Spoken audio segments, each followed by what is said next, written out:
Hey, what's up, listener? Thank you for pressing play. This week on the Jock and Nerd podcast, we geek out hard over the penultimate episode of the final season of Game of Thrones. Geek boner. And get into the crazy internet overreactions to the show. Joining us this week is returning guest and author Scott Weinstein, who has a new young adult sci-fi book out called Team of Steves. Scott's also a huge Game of Thrones fan, giving us the perfect opportunity to get a writer's take on the show and to turn you on to his book. All that and more in this edition of the Jock and Nerd Weekly for Wednesday, May 15th, 2019. Check one. All right. This is really fans out there. Let's give it up. We're talking, we nerded. We funny, disturbing. We're talking, we nerded. We spoiler alert. Oh yeah. We're talking, we nerded. We funny, disturbing. Oh yeah. I'm talking, we nerded. We spoiler alert. Oh, hello. What's up, listener? How's it going? Thanks for joining us this week, and welcome to the Jock and Nerd podcast, where we give you comic book and superhero TV and movie news, reviews, and whatever we choose. Jock and Nerd. My name is Imran. My name's Anthony. He's the Jock. He's a nerd. And that felty in the dark, dank, smelly corner, well, that's Rugberto Bambino, but you can call him Rug Boy. What's up, Rugs?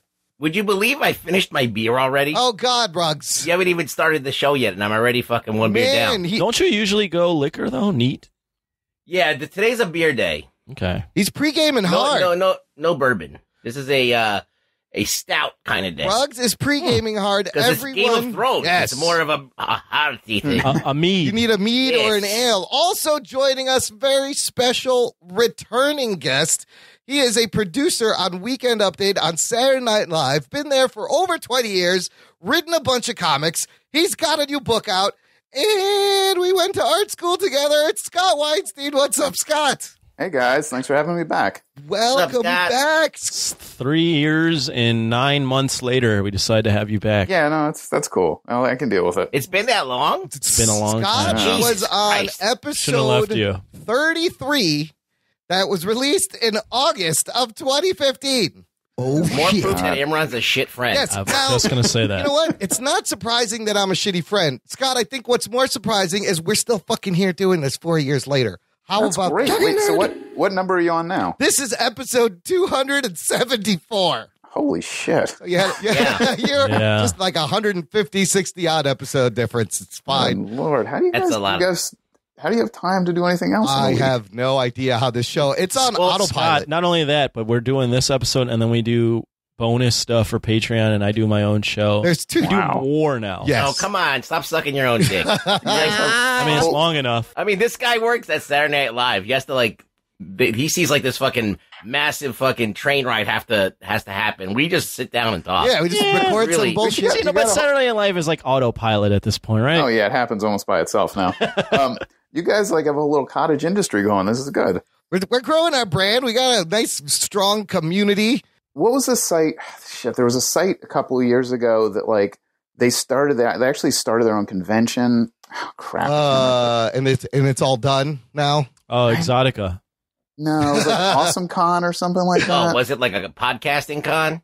No, it turned into whatever. It was a Comic Con, but they did they started doing podcasts. They just did tons and tons and tons. It wasn't Nerdist. It was before Nerdist, Oh, and then they yeah. I can't remember, but there, the amount of podcasts and comic book conventions that have come and gone in the last 4 years, it's hard to sustain that. It takes a lot of money. yeah. Scott is also our latest Patreon patron on the Jock and Nerd podcast. Thank you so much for your you're support. welcome. Yeah, that's great. Scotty, Welcome. Yeah, thanks a lot, dude. in return, we're going to try to help you move some books. That'd be excellent. It's the least we can do. But before we get to your new book, we have to talk about the latest thing that the internet is mad at, and that's Game of Thrones. Let's get to it, baby. The Jock and Nerd Podcast. Scott, check this out. We got the Night King. Hey everybody, how are you? What's up? Vladimir Furdik, the Night King of Game of Thrones here. Is that him Now for real? sit back, Yep. Yeah. relax, and enjoy the joke and nerd. Game of Thrones Season 8, Episode 5. Enjoy the last season, because this will be one of the best seasons ever. I mean, come on. What other That's super podcast? awesome, and it explains why he never said a word in the show. Yes. Yes. we- Where do you think he is, Scott? You hear all like the background noise. Like, where do you think he is? Where can he possibly be? I assume back in his coffin where he came from. I don't know. It sounds like he's in an aviary. yeah, like a botanical gardens. yeah. He's in the biodome. Here's your spoiler alert. Strap yourselves in, you fucks. Spoiler time. Holy shit. So, Scott, you've been watching Game of Thrones from the beginning? I have. Yeah. Wow. So, from episode 1 back in, what was it, 2011 did the show start? 2011? Yeah, I guess yes. They said the kids have been around for like 10 years. Yeah. Damn. So, look, this, we're at episode 5, the final season, episode titled The Bells. And before we get to anyone's reaction, I'm going to kind of sum up what the internet reaction God. is in a series of sound clips right here. This is basically what happens after every Game of Thrones episode airs. Shame. Shame. Fuck that show. Shame. Shame. That's a big fuck up right there. Shame. Shame. I think that's a pretty accurate representation It sounded too calm. of Twitter. Yes, it's I feel like Twitter and social media in general is just more of an uproar. imagine that just multiplied by 1,000. It is literally like, I would imagine like Battle of the Bastards, where you got like one side lined up and the other side and Yes. they're just charging. Let's at go. one Bring another. it. Now, Yeah. Scott, when you Come at me. watch Game of Thrones, do you check Twitter at all, like as you're watching it? No, because I'm usually a Smart. little behind. I'm either this season I'm watching Night of because I know You have better. to. Yes. Yeah, but before that, I typically don't because I don't want to I'm usually a day or so behind. I don't want to it gets spoiled. Even when people are saying no spoiler, but just by one word they put up, when everyone tweeted Arya, you're like, oh, fucking Arya, she did something great. Right. Yeah. Yeah, you can't. I mean, these memes go up right away.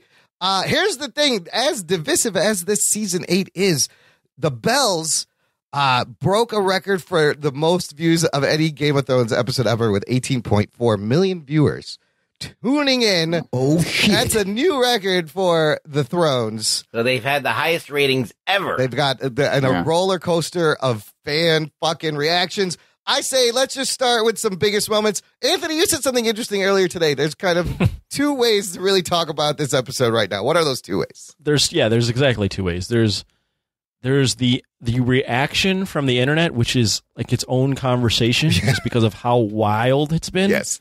Especially these last 3 episodes. So there's that, which is its own thing to talk about. And then there's the episode itself and what you thought about it. So there's internet reaction and how divisive and crazy it's been, and episode. So I'm willing to talk about either because I have opinions on both. Well, let's start with the actual fucking episode that was Okay. delivered. Scott, you're the guest. I'm going to have you go first. When this fucking crazy episode ended, where was your head? What were you thinking? What was your reaction? I really enjoyed it. It was fun. I mean, not fun, but it was intense. It was great. The stuff with Daenerys and the coming in from the sun with the sun behind Yeah. her was such a cool move. And I like that they figured out how to get around the crossbows, and even leading into that with her, talking to Jon Snow and the thing where they don't, basically when she said, they don't love me, they'll never love me. So it has to be fear, was such a great moment. And everything kind of leading up to when she went insane was great. And I was sort of scratching my head when she torched the town. This is the short of it.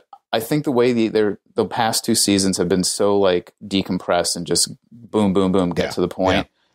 You don't have time to live in that she's slowly losing her mind. And they kind of laid the groundwork for that for the past few episodes. But I feel like they've pushed it so fast that it is a turn that a lot of people are having trouble accepting. Wouldn't But this be compressed? This is the opposite of what The Walking Dead was doing. Walking Dead was decompressing the shit out of it. This is all compressing it down real tight. Get to the fucking point. Keep it moving. it's like the Cliff Notes version of Yes, the season. yes. It's just boom, here it is. Yeah, and someone, I think there was an article I think you sent around that they had a good point that she was basically has spent the past, whatever, her entire life. Yep. She's been raped, abused, assaulted. She's not a clear thinking person, and she's not going to drop her vengeance. This is what she's been focusing her anger on for years now. And she's going to be robbed of that moment because everyone's level-headed and surrenders. Like, it tracks that she would do that. It does. I understand why people don't get why she jumped to that so quick. Sure, but they've been setting it up for years. Love it. Anthony, Yes. opening reaction. I love that Scott's on this side. Okay. So this episode, I enjoyed it as well. For me, it comes down to the fact there's two things. First off, there's obviously Daenerys' moment, which I'll get to, but I really enjoyed Arya and the Hound's moments in this. Yeah. Mhm. I thought that was actually the best part of this episode. As far as Dany's turn, I will fully admit, or I will fully agree with anyone that goes, these last two seasons, especially this season, has been a little too short. We needed a few more episodes to kind of just get the feel of why these characters. I agree, like these characters are turning a lot quicker than they normally would in the past 6 seasons. I fully admit that. That being said, Dany's turn has been built up this entire season. She literally says, as Scott mentions, fine, it's fear then. Yep. When she realizes that John's just not that John's into not her gonna- anymore. John's not Yeah, into but her. that's written in that episode, Yeah. like 2 minutes before it happens. But, So okay, it's not really foreshadowing. but season 2, she has that vision. Yes. Everyone's talking about that's snow. No, that was Ash. Yeah. Oh, wait a minute. In what, season 4 or 5? She crucifies 163 Marine people. Doesn't she? Alive. She actually, what season? I think it's 2 also. She says, when I get my dragons, I will raise every city Right. that stands up against me. She's She had said it. psychotic tendencies. Oh, yeah. It's the thing. It's the only thing is she's been doing it to people that we consider quote unquote evil. Right. So we've been okay with this. Yeah. Right. She's always been crazy. She's always been crazy. So yes, I admit that like they could have decompressed this a little more and had more seasons, but this has been within her character the entire time. This episode for me is about Dany and Arya, and it's about succumbing to your most evil nature, Dany, Yes. which she does. Yep. Arya, one track mind. I've been living my life to be an assassin. She realizes in the moment she talks to the Hound, there's more to life than just She being goes an the other way. assassin. She goes the other way. Yeah. That's what this episode's about. It's the dichotomy of giving in to your most evil impulses or realizing that, hey, there's more to life than just doing what I like, being the person that I'm supposed to be. So for me, it was an awesome episode. I can talk about the internet all I want, but for me, I really enjoyed this episode. And yeah, that's where I'm at. Ruggs, opening thoughts. What was your opening reaction? Well, let's see here. Let me make the first disclaimer is that I get exactly why all this stuff happened and why they went this way. And I understand all of the seeds that they built in and they kind of, capitalized on these little things that they dropped in there to create this character in this light. But if you look at before the last 2 seasons, that's when George stopped writing the books. George R.R. Martin stopped writing the books. And D&D started writing it themselves. They were kind of putting situations where Dany is going to be hated by everybody for no apparent reason. Like, why does everybody hate her? Like, she freed a bunch of people. She pulled herself up by their bootstraps and made something of herself. Why are people shitting on her? She didn't like do any of the things that the Lannisters did. But no one in Westeros knows that. But that's what I'm saying. There's no real reason other than The Targaryen name, really. that's it. Yeah. That's the only reason. So there's no real reason that she would be evil. So like, I understand she turns evil because she thinks that no one loves her, but there's no reason for people not to love her. She didn't do anything wrong. Nothing terrible to the point where you're like, you could probably say, oh, she killed a bunch of people, but they were all slave owners. One of her dragons killed somebody and she felt terrible about it and he locked her dragons up. Like, so it's like, not like she had no remorse and she always had her advisors there that were helping her out and all that stuff. So they conveniently wrote her as this bad character that everybody automatically hates, but there's no real reason to hate her. There was like, they were just talking about that they hate her, but they don't know, no one knows why. If she would have done something horrible for the people that hate her, like, I think that if you're under an oppressive ruler like Cersei, and then this person comes in to get rid of her, you're like, yeah, it was just written that they're supposed to hate her for something. Well, she did Dracarys people who wouldn't bend a knee. Yeah, That's but no not- one liked those people. right. Not even Sam Tarly didn't even like that guy. He would know that was his His dad. dad He said, was a "Fuck you," dick. he took the sword. Well, the thing is, though, is that her dad is a target. So she's coming back on name only, and no one knows that she's freed all those cities in Essos. No one knows that she's even battled the Night King. Right. So her rep is bad. That's, I think, what they're getting But that's at. the thing. Her rep should be good because she swoops in, saves Jon Snow, saves all the people that end up saving everybody. So wouldn't the word get out that she is a good person? So the show just conveniently wrote her as that she's bad. They didn't ever temper that with anything else. So I felt that was a little bit uneven. I don't feel like they think she's bad as much as she was given She's loss after foreign. loss after loss. She's foreign. Things aren't going the way she thought. She's got no support. She's lost everyone, and then she finally just becomes who she was that's the always thing going to is, be. That makes more sense than she was bad the whole time, which is what that is everybody else is saying. That is a theory. Look, my reaction when this show ended, I was like, Oh, shit. Game of Thrones is back. This was my favorite episode of the season. I was a little critical on the last two seasons, but this Game of Thrones reminded me 2 seasons or 2 episodes? 2 episodes. Last 2 episodes. This episode gave me everything I love of Game of Thrones, which is not knowing who to really root for. When this show makes me care for the Lannisters, it's amazing how, and I felt bad for Cersei at the end. The way the performances were amazing. The direction, the action, the performances top notch. The writing a little forced. They just needed more episodes, but fuck, dude, I went from cheering for Dany when she comes in and blows up the boats to being horrified by her decision. Now, I've read some articles from historians where there are some examples where rulers have raised whole cities to send a message. Sure. Of course, this kind of stuff does happen. This is love. This is war. I mean, This is the shit that fucking Vlad Tepes did, Yes. The Impaler? Yeah, Yeah. Vlad the Impaler. Yeah. He fucked up his whole city just to send a message like, don't fuck with me. So we have Daenerys, who is supposedly a person who freed a bunch of people, all of a sudden turned to be Vlad the Impaler. Well, I think it's that's oversimplification because we're looking at it through the mirror of modern times. Mm. We invade Iraq and we help rebuild it. Yeah. That's purely the past 20 years. Normal wars, these are feudal times.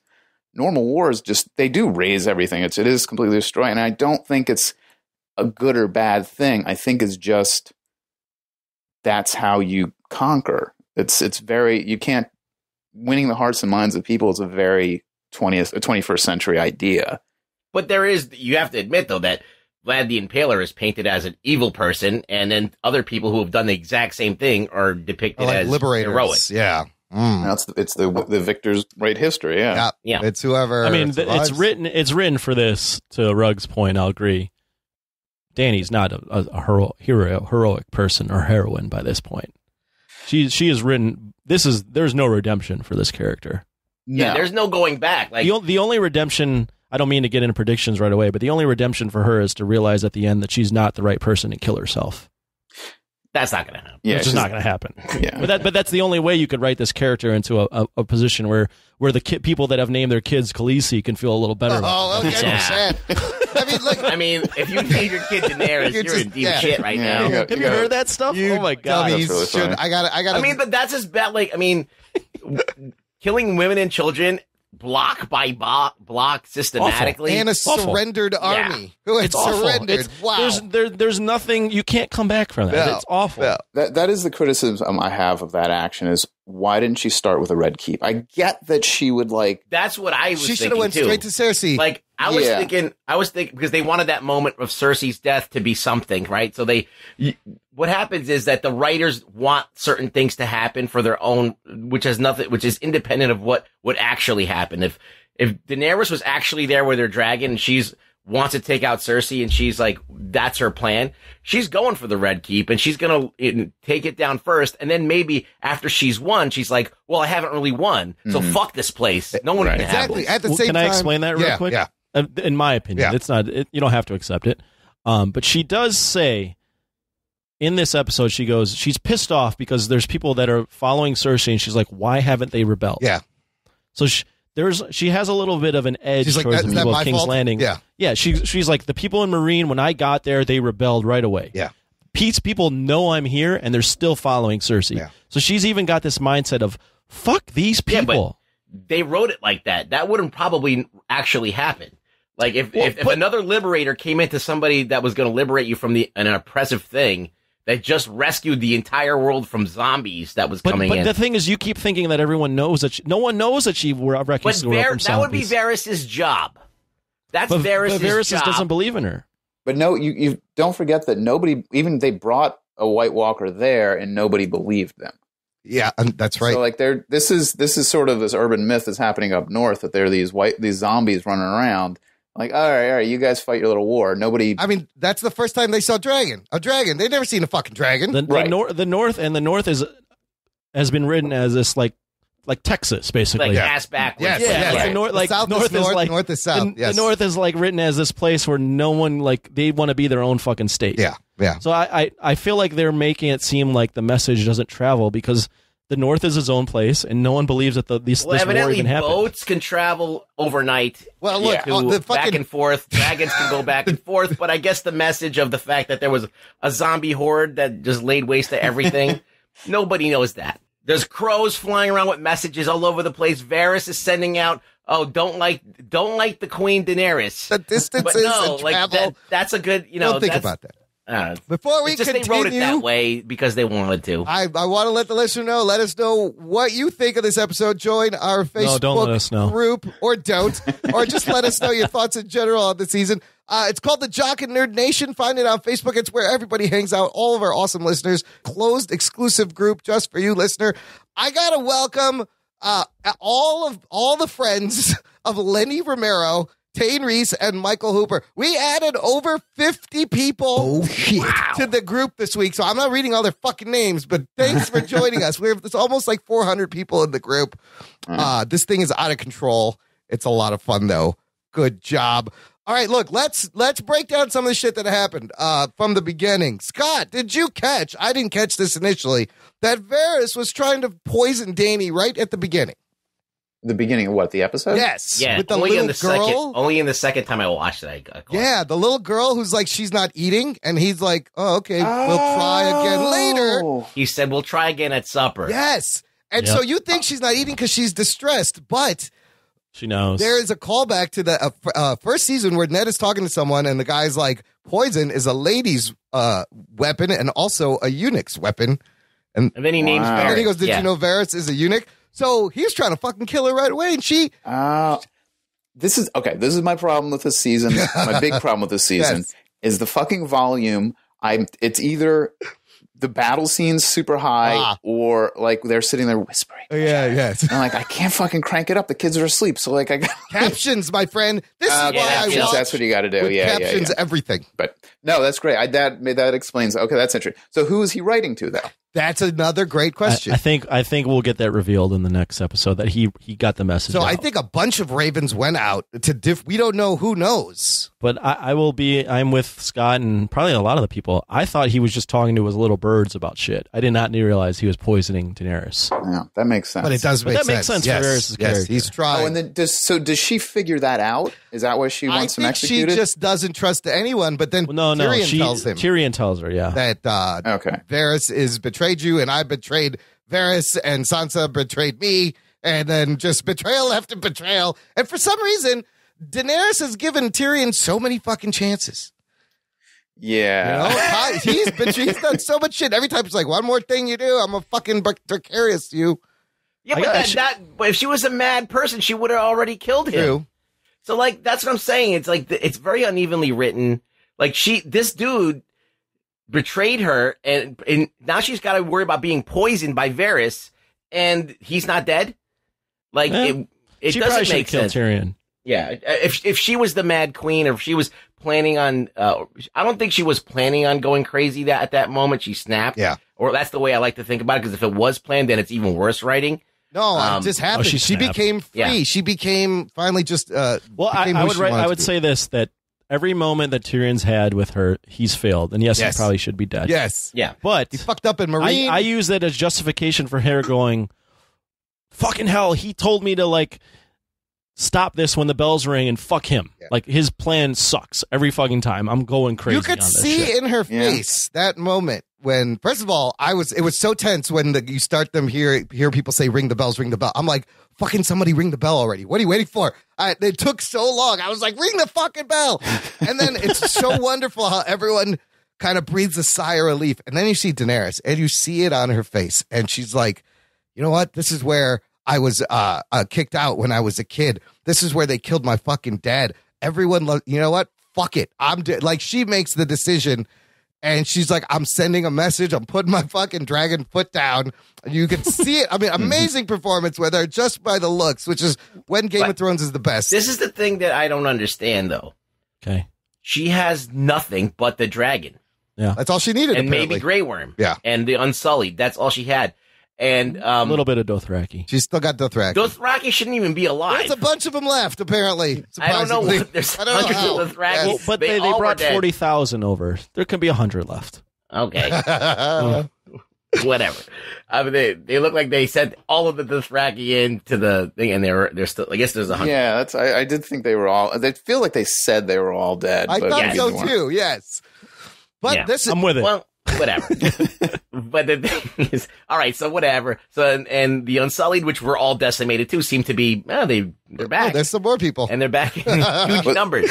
Yeah. So she's got so she's got the Unsullied, Yes. and she's got a couple of 100 Dothraki, And the dragon. but no one Drogon. else is on her side Nope. other than the Yep. the army that she has. Her dragon. She's got no advisors. She's got nothing. Sure. She lost Jon Snow now. What does she have to rule? She fucking destroyed King's She Landing. has no place to rule. It What are you just ruling? doesn't sound like a good plan. whole to fucking Red Keep What are is you down. gonna do? What do you I do mean, now? That's why it's irrational.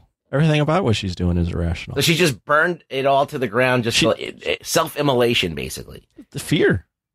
Yeah, well, she lost so much. Like, no, she Right. can't trust anyone. The man she thought she loved is her nephew. Like, her world is everything. Been she turned upside worked- down. Yeah, everything she But that's worked what I'm for. saying. Wouldn't she try to conserve something? I think at that stage she's just lost so much. done. It doesn't matter She doesn't. anymore. So she doesn't even care if she dies at this point. No, I think she wants to rule, but she doesn't give a fuck about the people. They- Like, they she love just her. wants to Yeah. get it by any means necessary. But she was already ruling. What? But what was she ruling, though? Other places that were not her home. I know, but her destiny is to rule Get the Iron Throne. She wanted all She of doesn't it. give a shit about Essos, Yeah, really. Yeah. Also, wait, this is a point nobody brought up. The Iron Throne is literally gone Yes. now, Yeah, right? There's no It's more not even fucking there. throne. It's But gone. here's another point you could bring up. The show is called Game of Thrones. Maybe that's not the final throne Oh, that they're going What for. about what Winterfell the throne? Yes, That they're- there's a throne at there's it's about the there's Iron her throne that she sat on where in her castle. I don't Yeah. know. right. Here, I wrote down 3 things. Okay. Just real quick. So before we get too far into the nitty gritty of the episode, for me, this episode hinges on 3 things. And we've been talking about this first one. Do you buy into Dany's downfall? Number 1. I do. Do you believe that Jaime's arc was ruined? Is number 2 for me. I don't. Number 3, did Cersei get her comeuppance? I think that's the 3 things on this episode. Interesting. The Jamie Lannister That's what thing all is I've heard on the interesting. internet Yes. is these 3 things. All right, let's. Number 1 Yeah. being the number 1 thing. Number 2, everyone's talking about on the internet, Jaime's arc has been fucking ruined. Yeah. And number 3, everyone's pissed off that Cersei didn't die in the way that they fucking imagined. Yeah, Cersei those are should all die. good criticisms. Look, they've been setting up Dany to do this for many seasons. So I rushed, fully admit but Dany's thing has been it's rushed this season. but it Yes. makes sense. Everything that happened made a lot of sense in this episode to me. Let's talk about the Jaime thing, guys, because this is very interesting. Scott, did you think Jaime Lannister returning? Because at the end of the last episode, he takes off, and the big question was, is he going to be with Cersei or is he going to kill Cersei? What I loved was when they finally met down in the Red Keep after he'd been stabbed fucking twice in both kidneys. Somehow still fucking made it up there. Didn't bleed out. That performance was amazing because I was like, he always loved her. That's all there ever was. So I don't think it ruined his arc. What do you think, Scotty? I agree. I think he knows she's going to die, and I think that's why he goes back. He knows she's not going to survive this attack. He knows the dragon, like at some point, she's going to get smoked. and it's his sister. Like, Yeah. I agree. He always loves her. I think he does.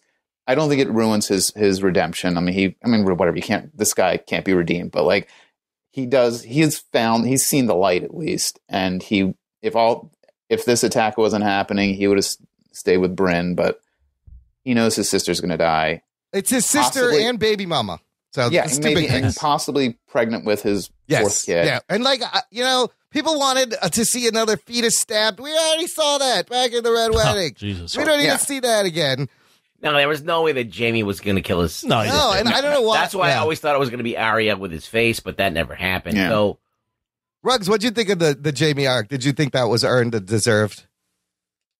Or did they screw it up? there is no way on God's green earth that Jamie was going to kill his sister. So I wasn't bothered by that. Like, he's not gonna do that. I don't know why he even went there. I guess he wanted to be with her at the end, and I guess he couldn't. Maybe he tried with Brienne to have like a happy ending, but he knew he couldn't have that. Well, once he heard what happened, he did. I think Scott was right. He wanted to just be there with her one last right. time, say goodbye.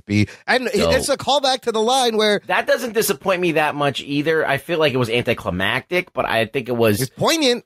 fine. Like for his character, it worked. He's addicted to Cersei. He does. Yeah. There That's was a good that point. episode where they were talking about how they wanted to die, and Jamie says, "I want to die in the arms of the woman I love," and that's how he went out.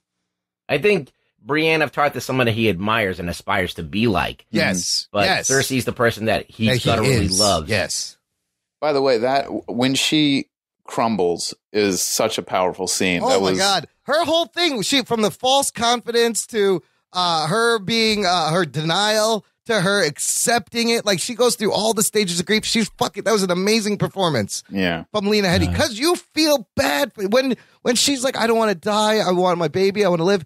You can't help but just fucking break down and feel bad for her, even though she's a horrible, horrible person. I'll throw in for me. I didn't. It is a little anticlimactic. I personally was rooting for her to kill Cersei. Probably was unrealistic now, looking back in hindsight. For me, Jamie's character is all about drugs, right? Like addiction. Yeah. It's about like you have this moment where like you've been off the wagon and you've been on like the straight and narrow for this long, and you're done smoking. You you're gave done it up. drinking. I'm walking away. You gave it up. I'm cool. I'm walking away. Yeah. And then you're like, but that temptation is there, and I just need it one more time. Cocaine's a hell of a drug. And he goes back to her, and it's almost poetic, right? Yeah, like yeah. they were It is. born Yep. together Yep. as twins. They're They twins. die Yeah. in each other's arms. Like it's Yeah. I mean, it's I poetic. thought it's symbolic the way her whole world literally came down around her. right. him. And for her, like, I'll jump into her death. A lot of people had these, different ideas of how she should die. She really should die, but just be being stubborn and stupid. Yeah. And she dies being stubborn and stupid. And in her dying moments, as we've seen throughout 7 or 8 seasons now, really all she's really given a fuck about is her kids. And in her last moment, she goes, I just want my kid to live. I want my kid to live. I want him to live. I want this person to live. Like that.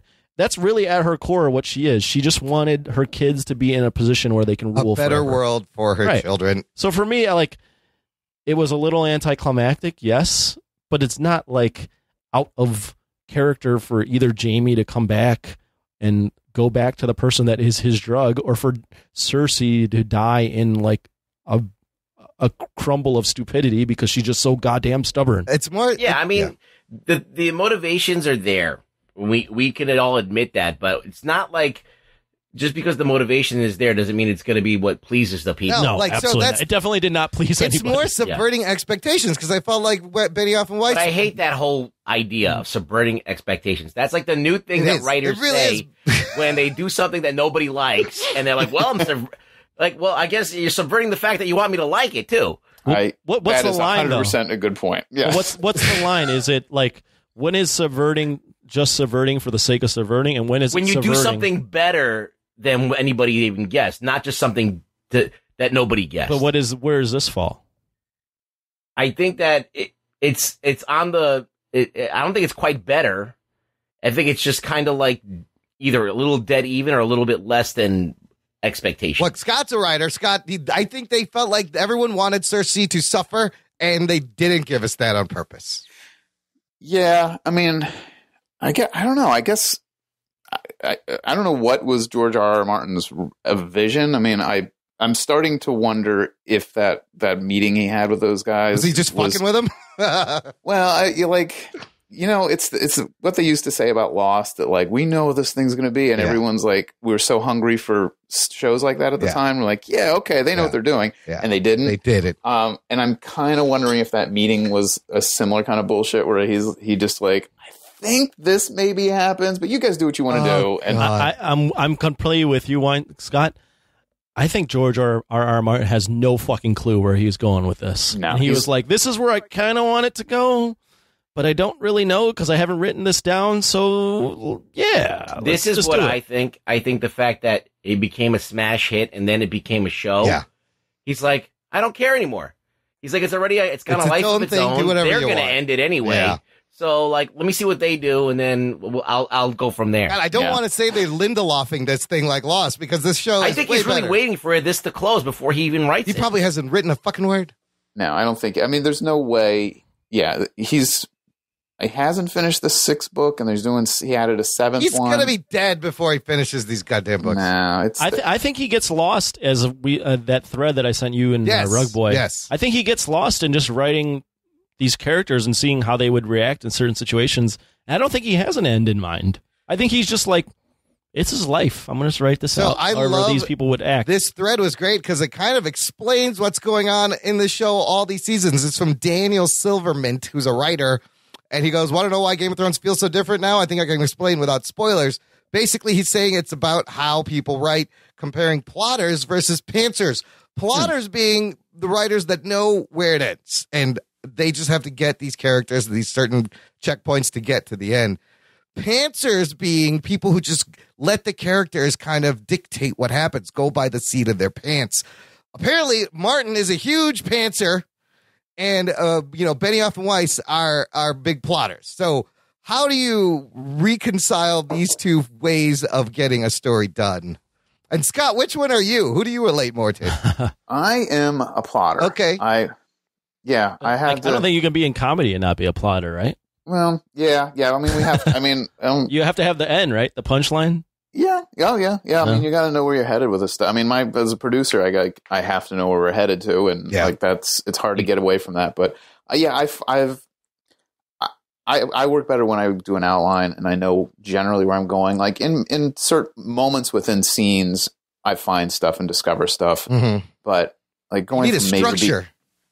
like I just without having a tent pole, I'll just sit and stare at a blank piece of paper, and I need plot, and I need to know where I'm headed. So I've heard that they've like really streamlined his books in the show, but I feel like the first 6 seasons was more of like them being pantsers and subtly plotting, and there was more subtlety and nuance in the dialogue and the story. And these last 2 seasons, it's just like very straightforward, not subtle. Just matter of fact, here it is. The biggest evidence of him being more of a plotter is the stuff in Marine. Because it kind of does nothing. Danny's just meandering into Marine forever. Or it's a pantser. You mean that's and it's the like, pantser wait, part. I thought her destiny was to come over to Westeros. She gets stuck Why there. is she stuck there forever? Yeah. Scott, have you read the books? I read, I think I read them all. Yeah. I listened to the last 1 or 2 on audio because they'd take forever to read. But yeah, the first season is very close to the book. I mean, they trim out a lot of stuff, but like, it's very close to what's happening in the book, and all that like that's what was fun about it, is all those subtle moments between characters and all this stuff with Tyrion was most of it. The best lines in the first season from Tyrion were directly from the book. Oh wow, he was my favorite character after I watched the first season. I was like, fucking Tyrion is the best. Oh yeah. So let's go back into the episode because we finally got fucking Clegane Bowl. Geek boner. Oh my god! And I think it was a very satisfying ending. Absolutely. Because that's what everybody expected them to fight, and then you finally get to see what the fuck he looks like under that shit. I mean, and you got to see it. Yes, he looks like Anakin Skywalker. Yeah. From Jedi. But you know who really is Anakin Skywalker? Daenerys. She's Daenerys. She's Anakin Skywalker. Let me comment on the Clegane Bowl, because actually that was my favorite part of the whole episode. The Clegane Bowl is great. Absolutely. Like, that's what you always wanted to see, is these two fight. But the moment before that is, for me, the defining moment of this episode, because Arya up until that moment, Arya is so one-track mind. Yeah. I'm going to kill Cersei. I'm going to kill Cersei. This is my life. I'm going to kill Cersei. And Sandor Clegane turns around and goes, if you go up there with me, you die as well. I'm paraphrasing, but you're dead as well. And in that moment, she has a moment of clarity. Like, there's way more to life than just being like this. I would have liked it so much better if this happened as Dany was torching everything before they entered the castle, where they're like, okay, this girl's crazy. She's torching everything. This lady's going to die. There's no need for you to come even one step closer to this castle. The fact that they saw her doing this shit and they still went in, I was like, that's a weird spot to have that conversation. Yeah. I mean, there's shit falling everywhere, and they're having that conversation. I would be like, as soon as Dany starts torching all the people street by street, one at a time, they should have just turned to each other and go like, oh yeah, she's dead. We should just leave. Said, no, but I got to kill my brother. She's like, well, good luck with that. I'll give you that. It's just, but for me, that was like a great, because like Arya's character for 7 seasons has been assassin. And that's actually like real character growth of being like, no, I'm not just an assassin. I'm going to go out there and help these innocent people because there's more to life. I'm not just dying at 16 years old. I'm going to go out there and I'm going to do some shit with my life. And I mean, the Hound is right. He's like, you're going to become like me. There's a perfect example. The Hound has lived his entire life for revenge, and he's been sad and pathetic his entire life. And then they completely shit on that 10 minutes later when you know that Arya is now going to hunt down Daenerys. Well, I don't know. I have questions about that, but I do one more comment. Okay, so you think that after Daenerys torches everybody, she's just like, I'm going to go home. I don't think so. Yeah, but she's going to be plotting. She's going to be either the one that kills Daenerys, probably not, or she's going to be an instrumental in it. She's not just going to disappear. But she's doing Gendry. She's doing that by getting off her one-track mind. Right. It's not about revenge for her to kill. Now she's going to protect people to kill. Right. Like she's not going to just like, this is not self-serving thing. This woman can't be queen. Her list is technically done. Yes. Everybody on the list is fucking dead. Some by her, some by not. Let me throw in one more moment before you guys get in. Yeah. I fucking love fucking Qyburn going, protect your queen, and he just gets smashed. Smashed. So funny. The thing about Qyburn, or whatever his name is, Qyburn, he can fucking make the mountain this crazy fucking Solomon Grundy. Yeah. And then he just stops. He could have made an army of those guys. Well, you need to, but they never even explored that. They just dropped that shit, and then that was it. Like, no more of that. Okay, we'll just get crossbows instead. Well, that's a good point. Him dying, and then Cersei going like straight up, like sneaking against the wall, like I'm out of here. Like just sneaking down the downstairs. Oh my god, sneaking down the staircase, like I'm out. Yeah, I don't need to be here. Let's squeeze by. I'm just gonna go over down here. Pardon me. Excuse me. Good luck with all this, brothers. Bye. But dude, I was shocked that there was no way to fucking kill this undead. Like, if you chop him up into pieces, all those pieces still alive, I guess. Like, I was like, holy fuck, and he's like fucking How do you know that? If you chop his head off, you think he's still going to be alive? I think he would still be alive because he shoved a knife through his brain and he was still going. So they had to burn. So is it like the same technology or magic that created the White Walkers? So like those rules would still apply, right? Head off, burn them. I guess maybe. Would Dragonglass kill him or Valyrian Steel? I don't know. Good point. I don't know. Hound didn't have but that. Yeah. Dude, that scene where the mountain's got the high ground. Clegane and Sandor's walking up the stairs, and you see the dragon fucking fly by torching shit. I was like, holy fuck, this is amazing. It was epic. It was fucking epic. Also, I love Arya finally calls him. She goes, Sandor, thank you. Like, she used his first name. Yeah. So touching. But he got an eye popped out, and he still fucking survived. So let's talk about that whole last scene with Arya on the street. Very horrors of war point of view. I felt that it went on too long. I think it really pushed. The slow motion stuff is real weird. It pushed her realizing what's going on. I loved how you just saw Daenerys as like almost like a bomber in the sky. Like, they didn't show her doing it, but you would see her pass by. They were doing that on purpose. Yes, it's great. The tracking shot through the streets, the whole way they cinematography is on point. And the direction, absolutely. The way they set up that mom and her daughter from the beginning, where they can't get into the gate. Can you believe that's the same guy that did Battle of Winterfell. Yeah, Battle of Winterfell. This was Battle of Bastards level fucking good. But when you can see shit, it's a lot better. Yes, when Way it's better. daytime. You can actually see the cinematography. Yeah, I thought this was way better than Battle Yes, of Winterfell. absolutely. 100%. Absolutely. Because you could follow the narration, the story There of was what's story going on in the battle. Yes, in the action, there was story going on, and it was very well done. I think that's why it was better, because like Battle of Winterfell was either Night King dies or he doesn't. Yeah, and there's no story. Nothing else. No. And it was all about the Arya moment. Whereas this, there's like so many moving parts, and yeah, it was so much more interesting to watch. I mean, you see John kill one of his own guys because he gets a little rapey all of a sudden, which is like this shit would happen. Now, did it bother you that the last episode made these dragon killer crossbows so like awesome, and then this one they couldn't do shit? I think they figured it out. Yes. I like that she figured it Yes. out. This is why I loved it. She's finally got she smart. used the sun and she dive bombed them. Yes. Yeah. So Come they from couldn't. behind. You Yeah. know how long it takes to turn those giant fucking scorpions and reload I'm them? with Ruggs. They've written these things really inconsistently. Yes. Yeah. It's uneven. Oh, totally. Yeah. You're like, why was she making stupid decisions the last episode, and now you're finally smart and you're doing it the right way? Right. Like, I'll just fly better now. Yes. Like, suddenly she just figured out how to do it better. It's just some it's inconsistent and it's just weird sometimes. I like the connection the dragons also have to their namesakes and how they died. Like, Viserion was the one that turned bad because he was a shitty fucking brother anyways. Sure. Rhaegal just goes down, I guess, but he's the good side. He's the good side of Daenerys. And now the good side of Daenerys Targaryen dies. She's left with Drogo, named after Khal Drogo, who just likes to rape and pillage. Right. Symbolically, only the bad side of her is now left. That's all she has. I did not know. That's a I good didn't catch point. any of that, so that was great. Yeah, Damn. that's true. They're named after certain people, but like the good side of her, like, was pretty much dead at the Battle of Winterfell, right? And then they brought him back just so they could kill him over there, Yes. just to piss her off even more. Yeah, it's just a little Like, he fell down. We're like, everyone's like, is he dead? Is he dead? Is this dragon dead? And then he's like, no, he's back. No, he's not. you know what? Let's take a quick break here. We're going to play some promos, some fun podcasts you should definitely check out. When we come back, we will talk about more Game of Thrones and Scott's book, Team of Steves. We'll be right back after this. After these messages, we'll be right back.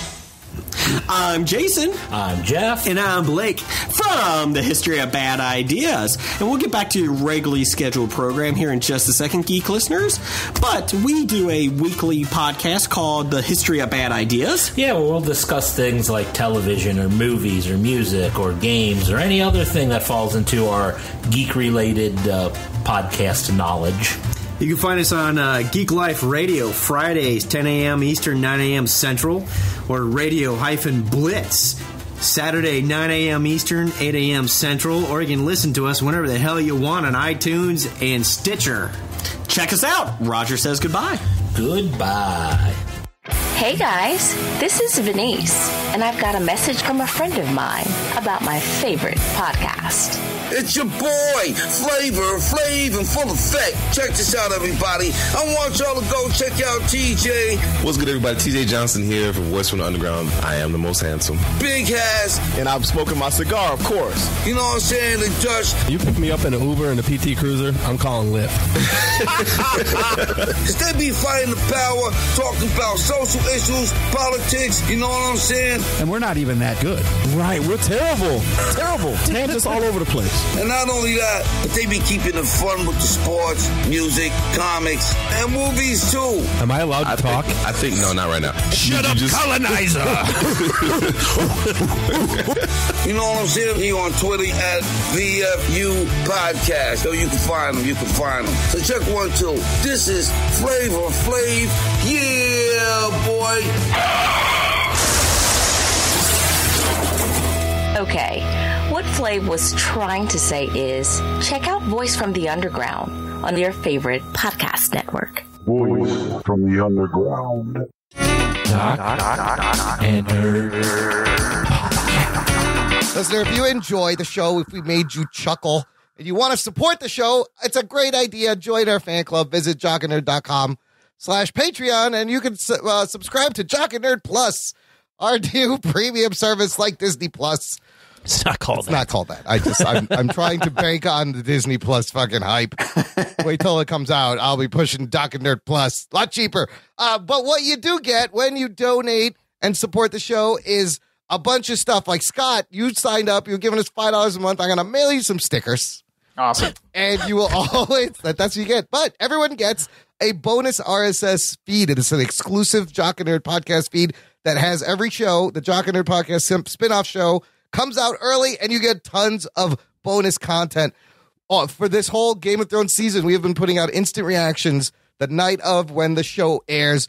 There will be final episode reactions as soon as the show airs that night, so you get to hear what we think right away. And there's tons of fun movie reviews that we've done for our Patreon members. Fans who give us $10 a month or more can force Anthony to watch a movie, which is a great... it's fucking awesome. It's fucking awesome. That's really good. So what we got is Anthony had to watch and review weird movies like The Greatest Showman and Starship Troopers and John Wick. And most recently, Waterworld. Oh, shit. Waterworld. And Anthony had never seen I Waterworld. drink my own pee. Yes, had never seen Waterworld. We're going to get some Go Juice. Wait, hold on. Emron, were you there with us when we went to see? This movie came out when we were in college, 95. A bunch of great movies. I think we may have all seen this movie together. Yes. But when we saw it, Keegan got us a bunch of tickets somewhere. I don't know how he had tickets. And Sylvester Stallone was sitting in front of us. Was he? Oh, shit. I would have remembered that. Maybe I didn't notice him.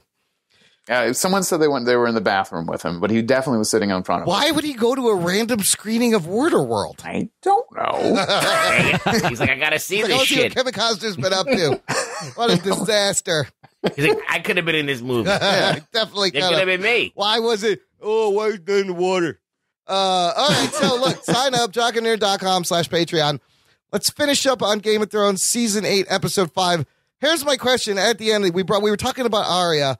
Now, I really question whether she took off for good, and that's the last we're going to see of her because of what the implications of that white horse could be. Or You think that's a warging going on? Well, so here's the couple of theories. Bran warged into a horse and showed up because it was very odd that out of all this destruction, she's covered in dust. It's like, reminds me of 9/11 in the streets, and there's a random horse staying there. Couple other theories are the white horse, the 4 horsemen of the apocalypse. Death rides a white ashen horse, kind of signifying she has now become death or she died. Is she actually dead? A lot of people it seemed like she died and this was a vision. Has she ridden off for good? Is she coming back? Is her journey done? Is her mission done? I don't know. What do you guys think? All right. Oh, wait, are we getting to predictions now? Or is it fair? You could, yeah. Yeah, it's fair. Yeah. All right.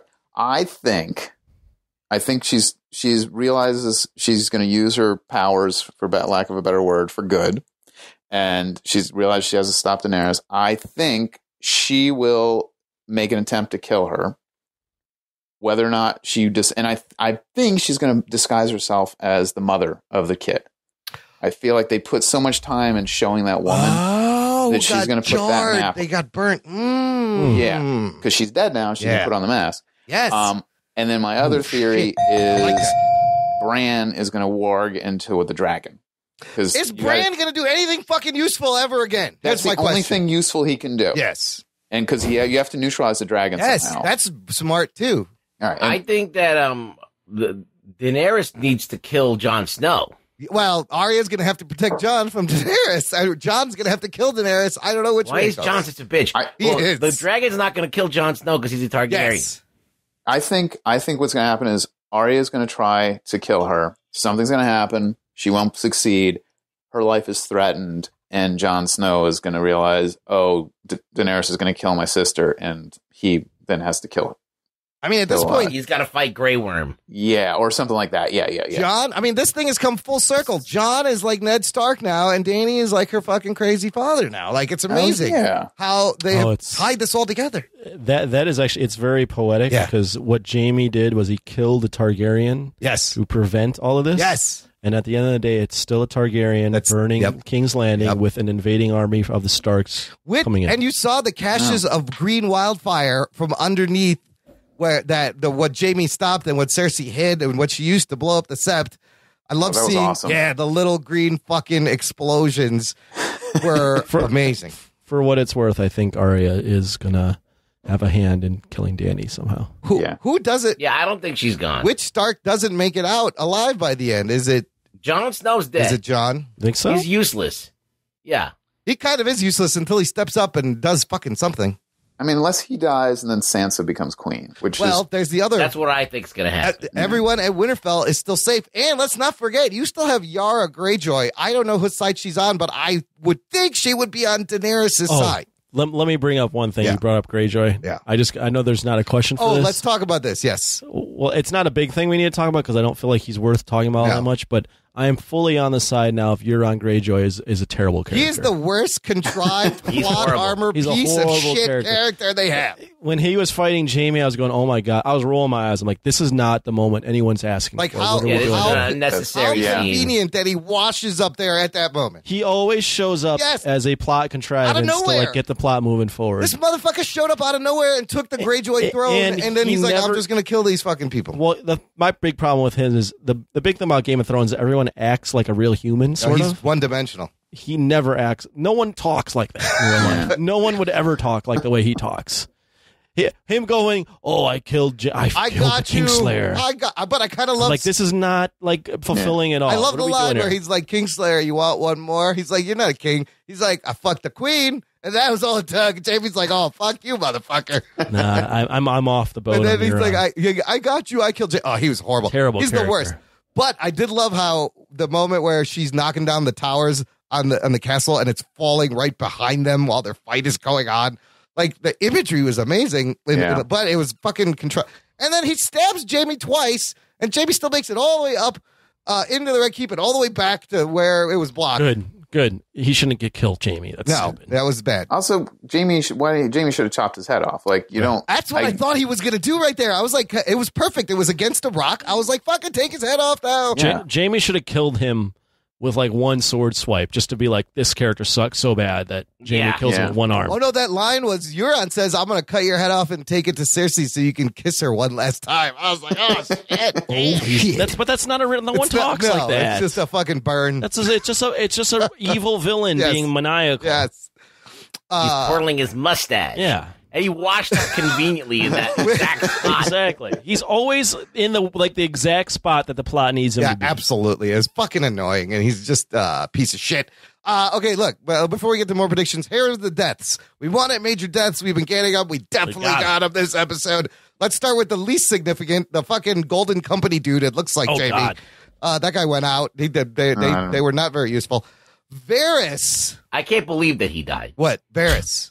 Yeah, because he fucking made it this whole way. I'll agree. This is a little bit He's of a fucking stretch. smarter than anybody. Yes, he even said, I have served so many kings. I've survived, and I've done it for the good of the realm. He made it through the first Targaryen. Because he walks up to Jon Snow in front of everybody going, you should be the king. Like, he would never do that. He survived by living in the shadows. He's written smarter. I'll agree with you on that.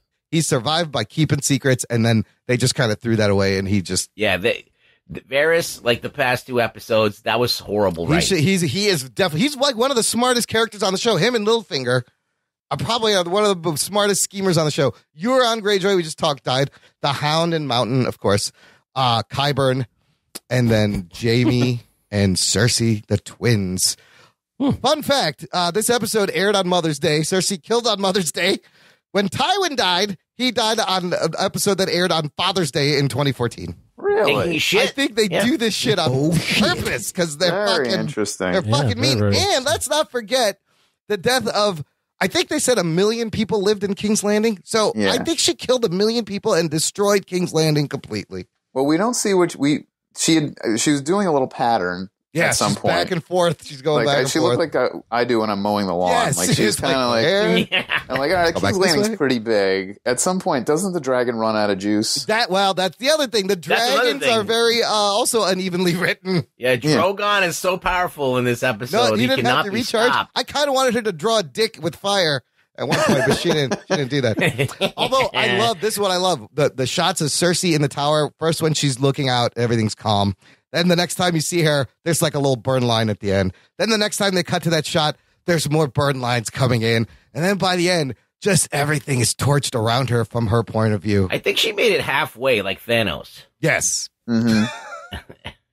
They all turn to ash and blow away. Yes. But even Thanos saved half the people. That's what I'm saying. I think she left I think half. Daenerys is like, I'm fucking burning it all down. This is what Missandei wanted. She's just fulfilling Missandei's final wishes. Do you think Jaime and Cersei are really dead? There's a lot of like no body. We didn't see bodies, but I don't think they're dead. They died on camera. Did they got crushed? We didn't see like got body. pancaked. If they're still alive, that would be horrible. Yeah, that'd be horrible. And if the mountain like survives, that would be fucking horrible.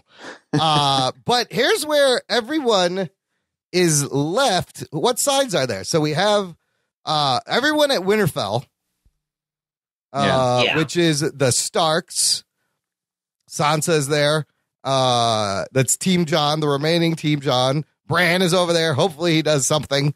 Did anyone wheel him in from the outside yet, or I is think he he's still out sitting there? out He's just by the still tree. out there, yeah. He's still in screensaver mode, as Ozzy Man put it in his review. It's like Bran pops into screensaver mode. Tyrion isn't there, but is Tyrion going to be? He's anti-Dany now too. You got to think. Otherwise she's going to fucking kill him. I hope he is. That's he another definitely inconsistency. is. I feel like he was smarter than that, and that like he recognized the danger of everything going on with his family, and I feel like he would have caught on to her much quicker. But I don't know. One of the things that I liked in the episode, not to talk about, I'm going off of Tyrion here, was that when Dany and Jon were talking, when they were about to make out and then she got dissed by him, she said, this is all Sansa's fault. Yes.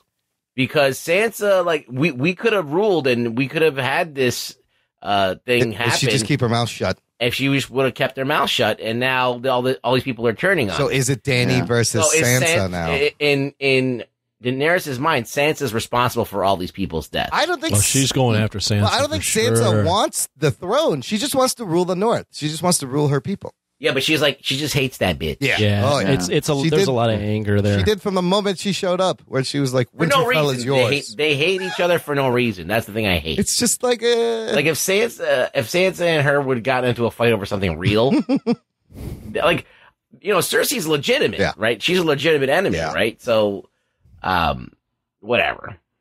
Because her brother killed her dad.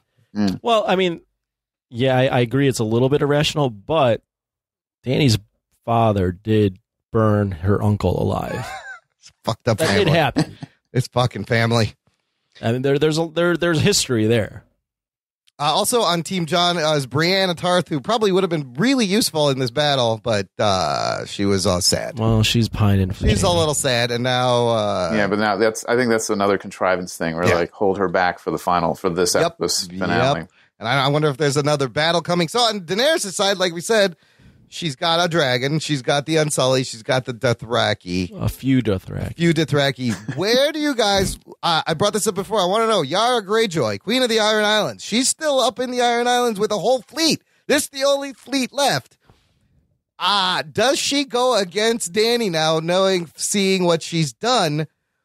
And also, Gendry. Is Gendry going to stay loyal to Daenerys because she made him lord?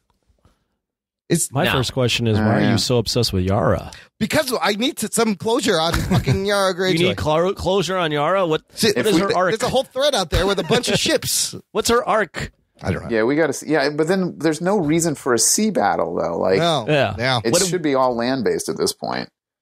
It shouldn't even be a battle. No. This is good. At this point, like, where does Dany even go? She goes back to Dragonstone. King's Landing. Sits. I mean, but in the previews, you see all the troops lined up, and I think that's King's Landing. I think they're showing like the wreckage from King's Landing, but I might be wrong. Everything's destroyed. And there's all the other lands, like the Reach and the Vale and Westerlands and the Riverlands. Well, if you Where are sit all on these the people? throne in King's Landing, you rule everything. You rule all of them. Did she say something like? I feel like there was a line where she was.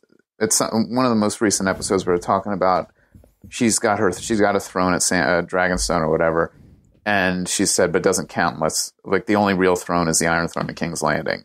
So like, she's not going to want to go anywhere else. Right. Yeah. But she destroyed that whole castle. So where is she going to go? Oh, she wasn't thinking that through. Is Yeah. the throne still standing? Like in that vision, the roof was open, the throne was still there, and there was ash coming through it. I mean, okay, you can argue about the physical throne, but she is the ruler of Westeros. I guess you actually need a throne to sit in. Yeah.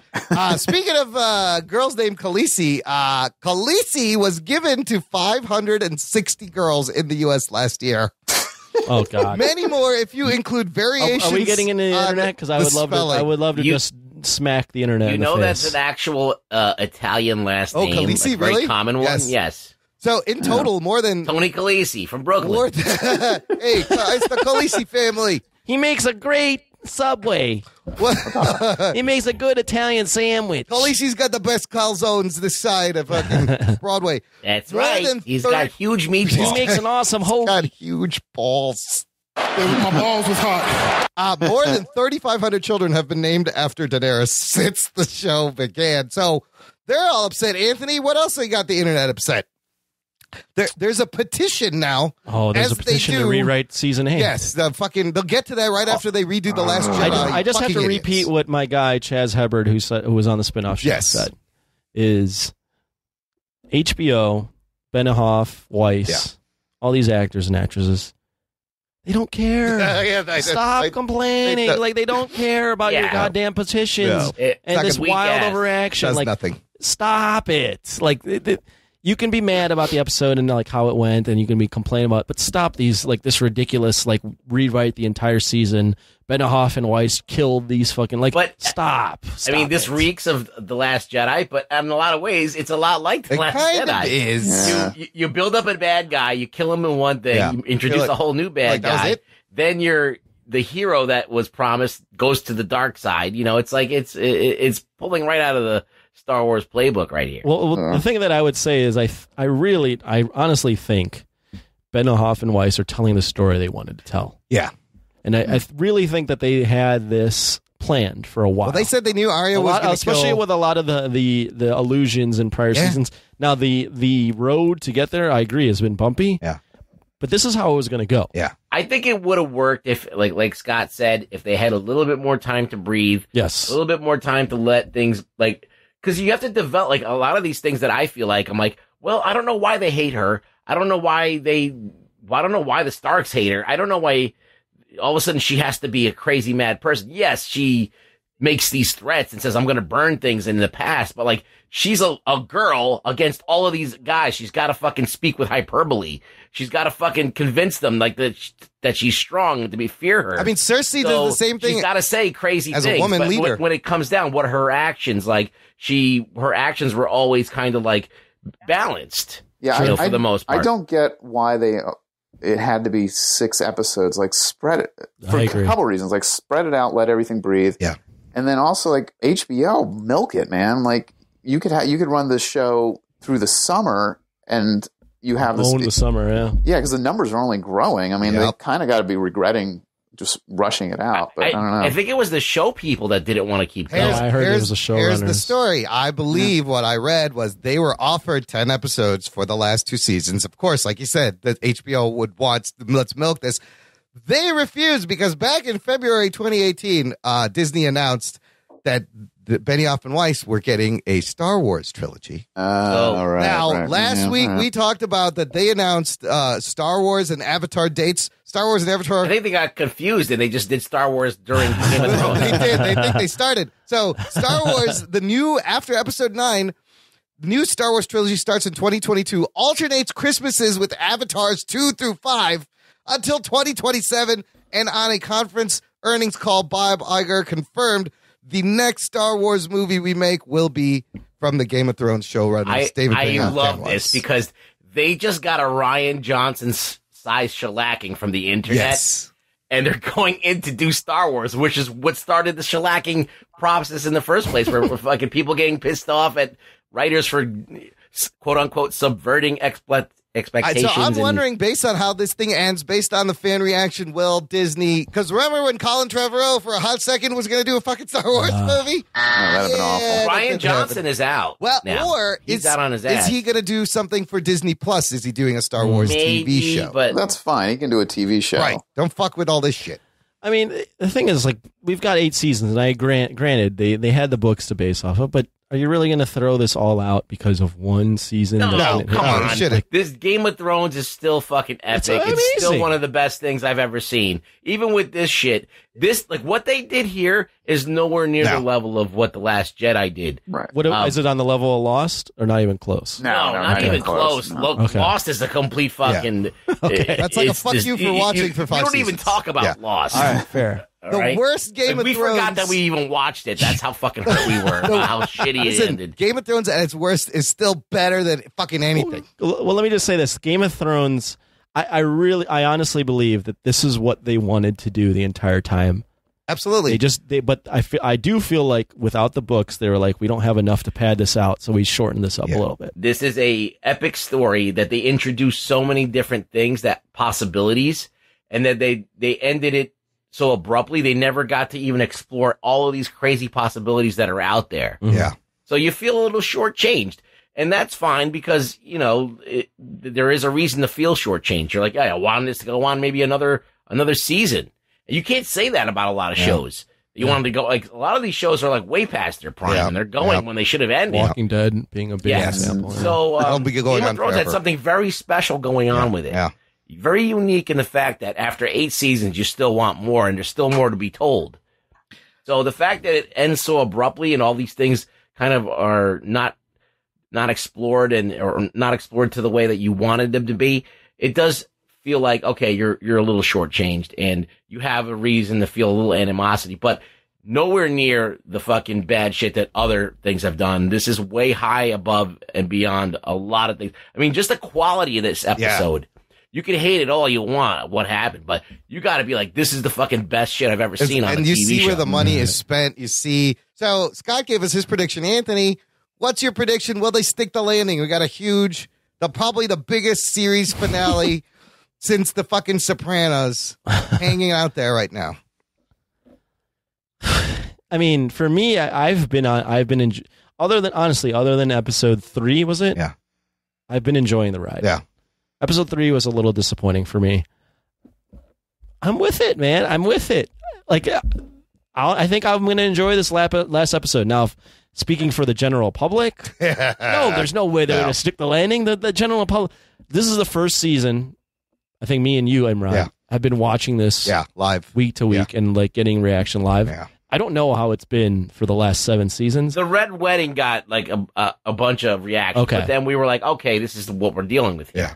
This is Game That of came Thrones. out of nowhere. Yeah. You're thinking of, but I think that when you have more to go, you're willing to forgive that. You're like, okay, they killed off all these characters, but we're going to get all this. Right. Now it's coming to an end. So like, that's it. That's all we're going to, okay, you're going to kill off all these people and you're not going to resolve anything. So, that's where that's coming from, I think, more than anything. I would say ending is hard to do. Yeah. I would say I think they'll stick it. I don't think they'll stick it for the public. My last comment on the public is it has been fucking insanity watching this week to week and seeing the public react. I honestly think, and I don't know what you guys feel, but I think this might be the last of the big shows on TV to have this sort of reaction week to week. Yes. I think moving forward, it's going to be binge TV. Yes. And we won't have this. So whatever, It'll be niche-y. However this ends, this has been a wild fucking ride. Yes, it's been great to watch and amazing to watch. We won't ever. I don't think we'll ever have a week to week reaction like this. Never ever have. Well, we said that when we saw Lost. Yeah, I think it's something will come up again. Like, you think so? I think so. It might be like 10 years. Though. Yeah, I mean, it's not going to happen as often as it does, but like even before like Lost, there were so many. There were very few shows. We where had everyone, Breaking Bad, right? Yeah, you had Breaking we had Bad, Sopranos. And then, there were very every few years something pops up, and who knows what. Like I would That's not have predicted the Game of Thrones would be that show when it premiered. That's true. So something. I guess I'm not seeing anything on the horizon, and it's making me go never. But maybe you're probably right. Something will come up. Well, listen, Anthony, you were late to the party on this one. You didn't even know it was good. So Like, so some things like take Sure. on a line of its own, a life of its own, and build a fan base, and then eventually they get everyone else on board. So like people who wouldn't normally watch it, like you're like, I'm not into knights and shit, but now because the story's so good, you're like, okay, totally in for this.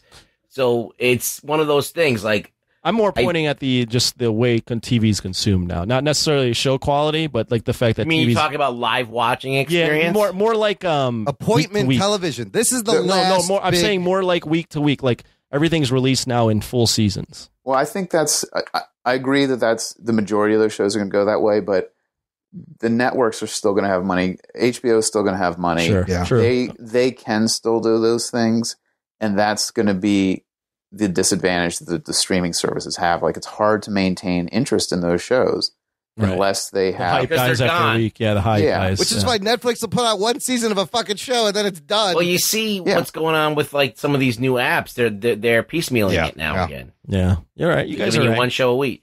So I don't know if we can count it out. Like Netflix's model may not be the model that we're gonna have in like a couple years. Yeah, they might that's true. it might shift, but yeah. I mean, listen, we were very lucky to be experiencing it as it happens. Most people, are going to be late to the party and they're not going to get it. So be glad that you got on the ride last for the end. season. Yeah, I'm almost not glad with the reaction I get week to week. But all right, the internet. You're not glad? You don't think it I makes know. it a little bit more fun? I know. I enjoy it. I just hate like the wild swings in the public. Because this is like opinion. a great experience for me because like I remember when Lost was falling apart at the seams, I was like, fuck this. But like here I was just like, I'm like, okay, like they've done so good and they've banked up so much. Like they're not jerking me around. Like whereas like they're not promising me this great thing and then just like, oh, we're doing this instead. Where this is what everybody, because what happened with Lost was everybody figured it out in the first season. And they're like, no, it's not that. For like, how many seasons? 7 seasons? And then that's how they end it. So it felt like that they just jerked themselves They were off for clearly like making forever. it up as they went along. This is not the case with Game of Thrones. They knew they said this is a completely different They said animal. they knew Arya was going to be the person to kill the Night King since like season 3. They know I absolutely believe that. where the ending is. They've set it up. They've probably clues in the show right now that we don't see that's telling us what's going to happen. Absolutely. But Scott, endings are hard. Can they deliver a satisfying ending for you?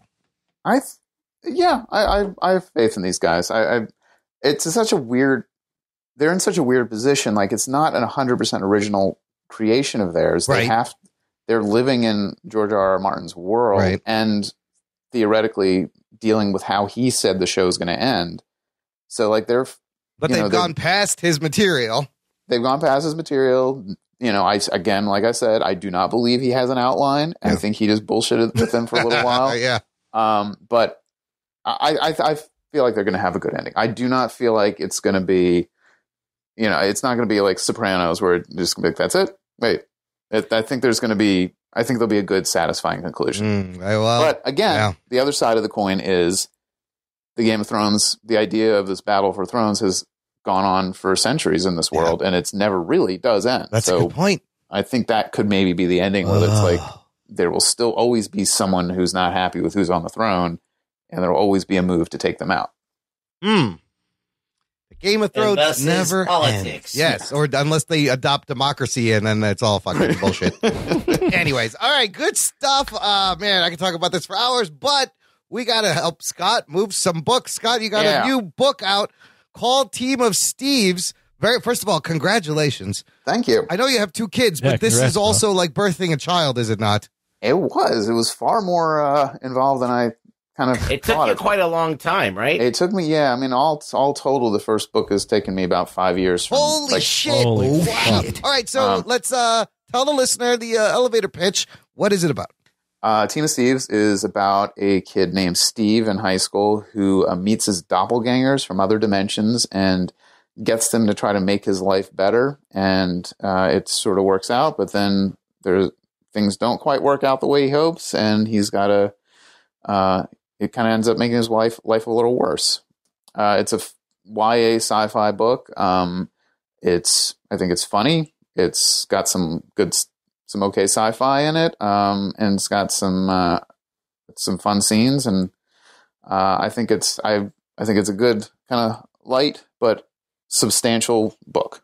Young adult sci-fi. Who's your target demo there you're trying to get to? I guess 13, 14, 15. That being said, a lot of, I mean, there have been relatives, but a lot of grandmothers have also seemed to enjoy it. So. And grandmas love it too. Grandmas very much enjoy it. I think the bottom age is probably about 13, and then I think you anywhere up from there can enjoy it. Yeah, I think adults can enjoy really well-written definitely. sci-fi, young, whatever, if it's young adult or whatever, sci-fi is sci-fi. I love this idea because I remember growing up always thinking, I wish I could fucking clone myself. If I had 5 of me, I could stay here. I could send one to school. I could get one to mow the lawn. But just like the movie Multiplicity, it's not going to end up good. No, and that was almost exactly how the idea came to me. I was at the gym one day. I was getting ready to leave, and I'm like, just thinking about what I have to do. And I was like, I wish I had a team of Scots to help out. Team of Scots. And I was like, wait, hey, there's something. I like that. I don't know what it is, but I like it. And I kind of filed it away in my idea of stories for later. And a couple of years later, I kind of was like, there's something there. Is there something there? And I kind of kept going back to it and then start hammering it out. Timing wise, I think you couldn't have picked a better time because the idea of multiple universes and parallel dimensions have been around for a while in comic books, but right now it's hot. You had Into the Spider-Verse explain the multiverse really well to kids, in an animated movie, and it was very clear. You had Avengers Endgame dealing with parallel universes and time travel. What did you do any actual science research? For about 5 minutes, I tried to figure out the science of how the rifts to the other dimensions work out, and I started kind of researching on Wikipedia, like what the theories of the quantum multiverse are, and I got about a page into something. I'm like, I can't. I don't think this is. I went to art school. I can't do this. So I decided that rather than be like Star Trek Next Generation, where I have to actually know what I'm talking about, I'm like, I just made something. I wanted to find something that worked consistently, and I believe it makes sense within in a fiction world. That's it. You set up your rules and you follow your rules. That's all. If you can watch The Flash, and buy that's another one that's big multiverse. Then you can buy this. Like, I've actually read this. Regs, what's your review of the book? Not the current version. I think Scott gave me an early version to read, and I think this one's a little different. I'm going to read it. And how did he find you? Like in an alley, or? It's actually a draft that I threw out early, and I guess he picked it up. Yeah. And you threw it in the garbage. I thought it was a sandwich. Isn't it great that guys that work at Saturday Night Live let a puppet read their advanced script? He threw it in his dumpster, and this guy just happened to be living there. Hey, what do you think, puppet? So I found him. Get a puppet perspective. 30 Rock is the best dumpster sandwiches. I read an early version of it, and I know it's pretty much sticks to the same story. So and I'm not speaking out of turn here, but like this is so much better than anything Dan Slott could write. Okay? Oh shit! Jesus All right, Christ! All right, so if you liked Into the Spider-Verse, this is so much better. Like the characters, the versions of Steve are the perfect versions that need to get this story done. Like Steve grows through knowing these characters, and he learns a lot about himself, and he learns, these characters are there to try and make his life easier, but they also like teach him about himself. Oh, wow. And I think that's really cool and creative, and that does not happen in Dan Slott's stuff. So, thank you for that. Yes. Yeah, nice. Absolutely. I should put that on the book. Rug Boy, better than anything Dan Slott can write. Look, speaking of, you have some great testimonials. Todd DeZago, we had on the show. He says, in Team of Steve, Scott Weinstein not only recreates the angst, joy, and madness of being a teen, but definitely juggles 4 somewhat similar yet very different main characters, as all 4 learn about each other, but maybe more about themselves along the way. I love that. You get the same thought tonight. And then Joe Kelly. Fucking Joe Kelly, the guy that made Deadpool good after, Liefeld just kind of came up with the smash together. Hey, I'm going to put Wolverine and Spider-Man together, put a mask on him.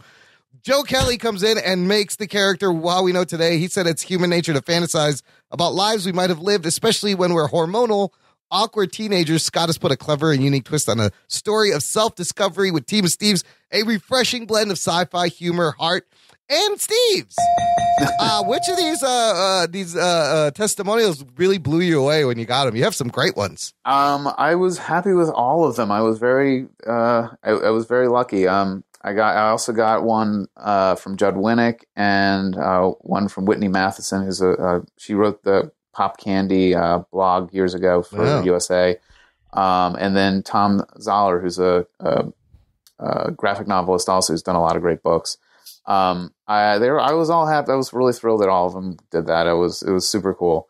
Judd Winnick was the guy who did the Red Hood, right? He did Red Hood. He does fantastic story. Yeah, he does this graphic novel series Hilo now. It's sort of a younger kids, all age kids book, which is really good.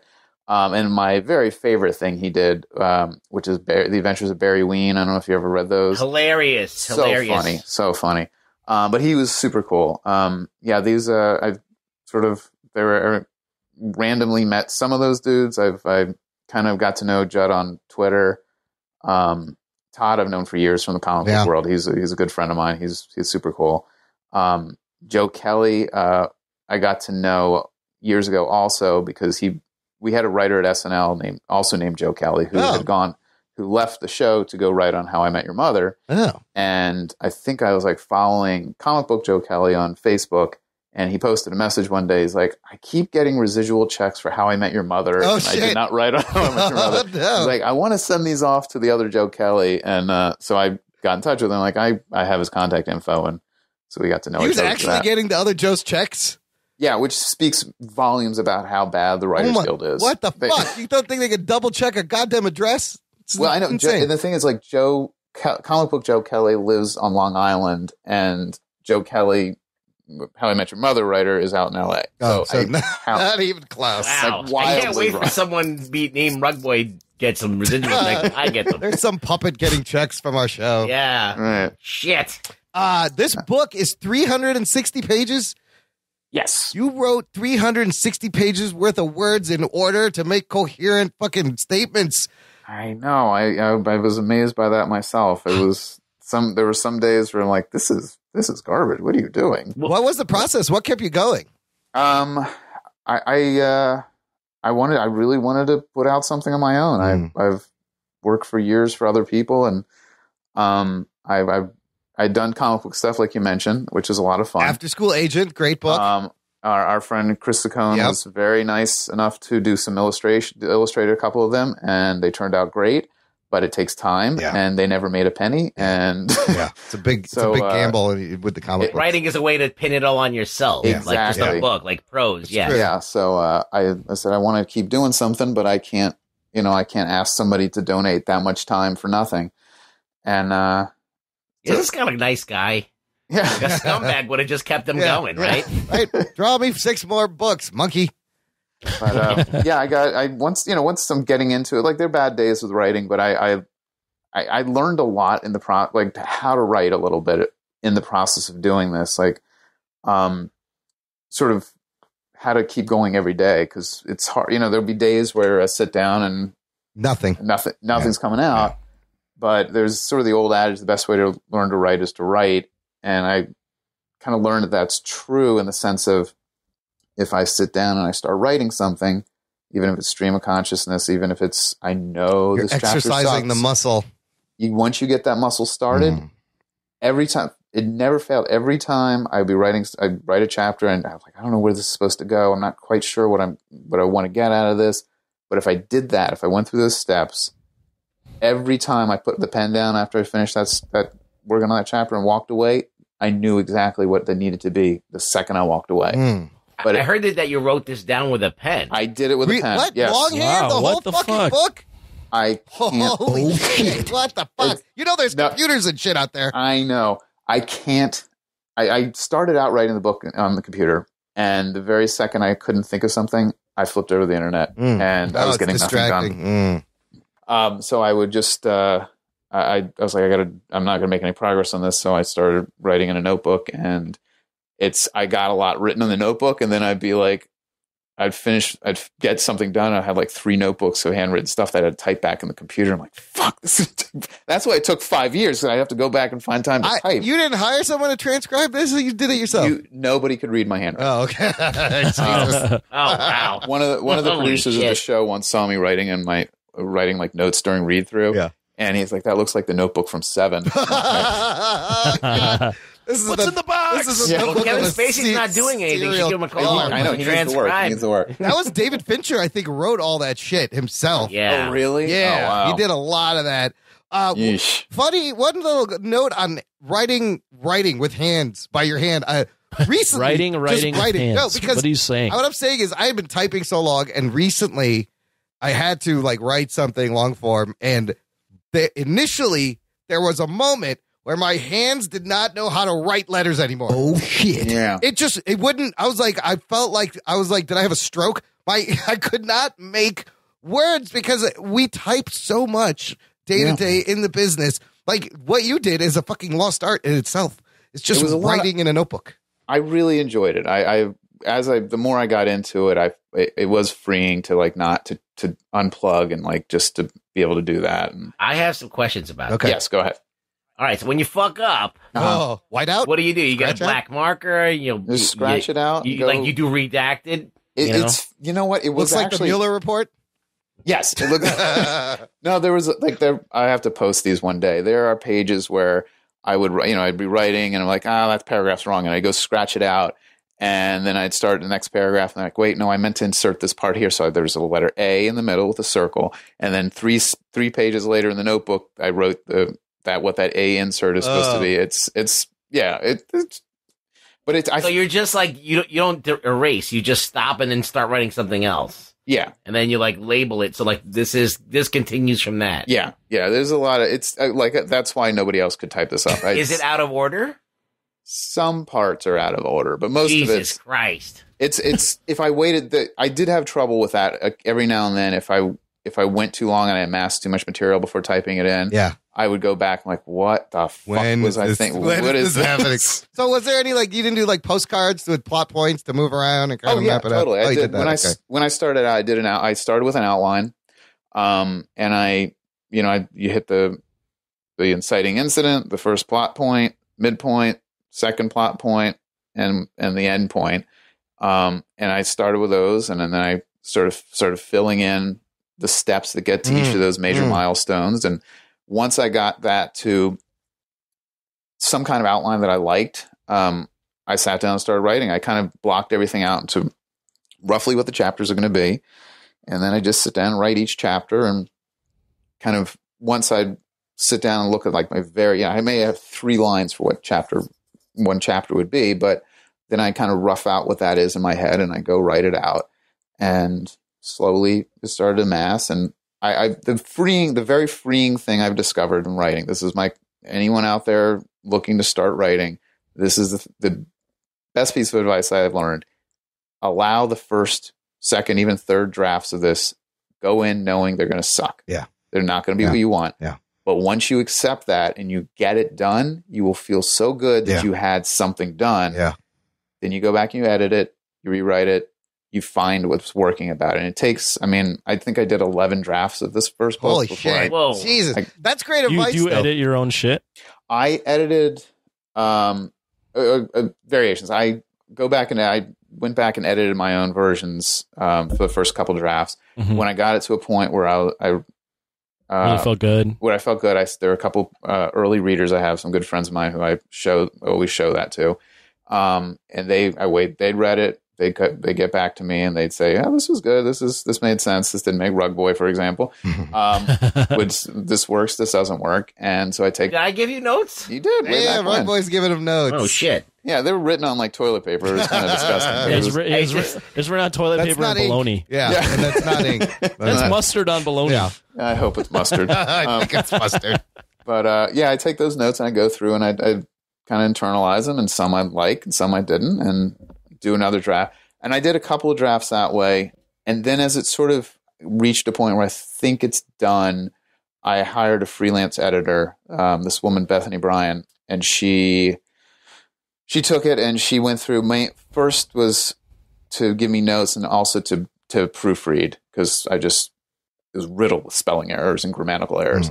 Again, I went to art school. I don't know these things very well. But she read through it and she gave me a lot of notes and caught a lot of things a lot of character stuff that I hadn't quite fleshed out enough.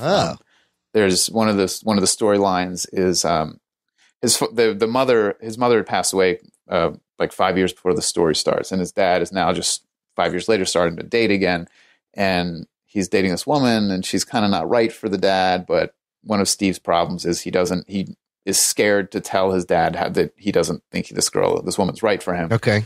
And I had one of Bethany's notes, which was very good, was, why is you're painting her as one-dimensional, kind of a bitch? Flesh her out, like, and why? And if she is such a bitch, why is the father, who's such a nice guy, with her? Why is he with her? And I said, oh, that's a really good point. And going in and finding that opened up a lot of stuff. She gave me a lot of good notes. I did another draft where I incorporated those notes and sent it back to her, and she did another pass. Caught a few other little like discrepancies, like timeline things, and like, things like, well, how do they get to, how do they get from the car to the house? When do they open the door? You left out all those little parts. So things like that she caught, and then of course spelling errors. And then once it was all done, I had to format it.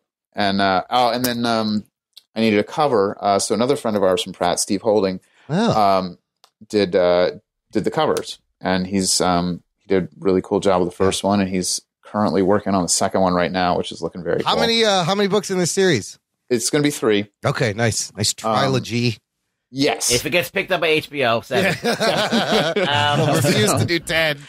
Yeah, it's always supposed to be that many. How much of the Steve is, or any of these Steves, autobiographical at all? How much of you is in here? A little bit of some traits, I think. I tried to tap into some insecurities I had from high school. Quite honestly, I think the dad is me. Okay. Whoa. Yeah, there's a lot of little traits here and there of me. Where else did you pull like inspiration from? I think it was when I kind of came up with the characters with the other versions of Steve. As I started kind of thinking about what their lives were, a lot of their personalities kind of came from their environments, and I wanted to make sure they're unique. And I don't know, I just sort of imagined different things about their lives. They don't think they had direct references. There were little things here and there in different moments that came from real life. But there's a moment where the character kind of came alive and you were like, this is what this person would do. And you just kind of followed that in because the character is kind of telling you.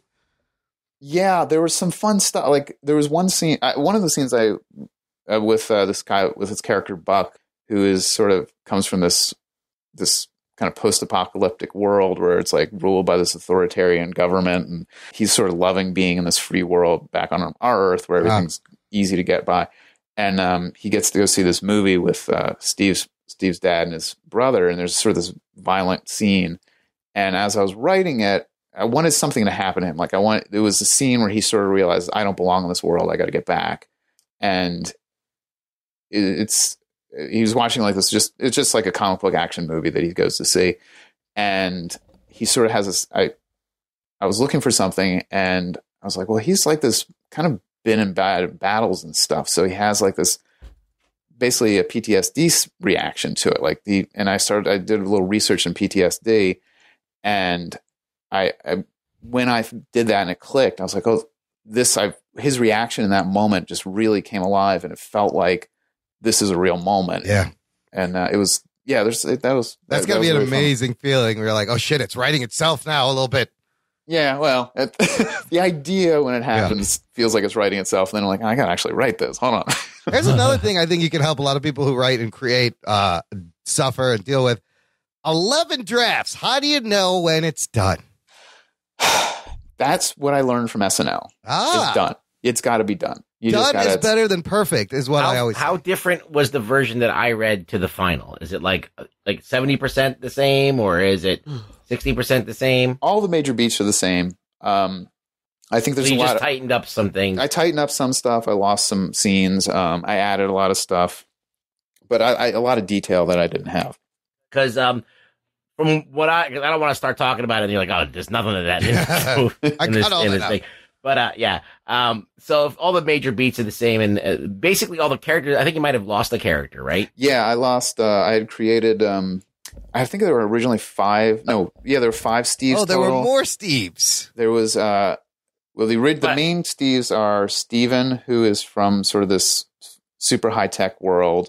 There's a girl, Steve, who's Stephanie. Wow. And there's Buck, who comes from the post-apocalyptic world. Oh, wow. I had also added in a cyber version of Steve, and then a stoner Steve. Oh, Stoner Steve should have made it in the book. Come on. Well, they make reappearances in the sequel, but when I went through the first draft, I was like halfway through the first draft, and Steven and Cyber Steve I kept giving them the same lines. Oh. And I'm like, these guys are the same. I can't differentiate. If I can't figure out their difference, the reader can. One too many Steves. And so I think halfway through, I just dropped him. That's one of those things when you're reading through. I think that was a great decision because now you have more room for the other characters. Yeah, and there were a lot of characters. And Stoner stayed in for a draft or two. You could bring him back in the next book or the third book.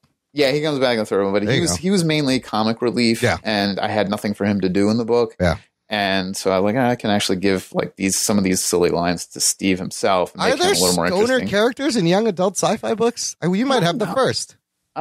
Yeah, not anymore. It's. I think it's a weird, like, super politically correct world now. But they need to be. Come on, I think fun. there should There's be more. always It's good- got to be legal all over. Everyone relax. Hey, Well, where he's from, it's not illegal. Or maybe it is. Who knows? Well, yeah, it could be. It could be. Yeah, I don't remember. He comes from the Jersey where they legalized it. I don't know. Yes. Yeah. It comes from the legal universe. Look, the thing about this, okay, so it sounds like a cute, I have a bunch of Steves that help me out with my life, but what you're dropping, you're not really telling them is that there's a whole sci-fi story that's unraveling. There's a whole universe that's unraveling, of characters and motivations and that can go in some cool places, some cool sci-fi places as well. So, it does feel like it could be a comic book adventure in a lot of ways.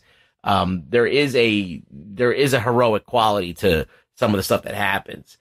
So, that's why it was entertaining character wise. You have all these great characters playing off each other, learning about each other, but then you have this other element that comes in, and how do they get there? How do these Steves get there? And all this stuff.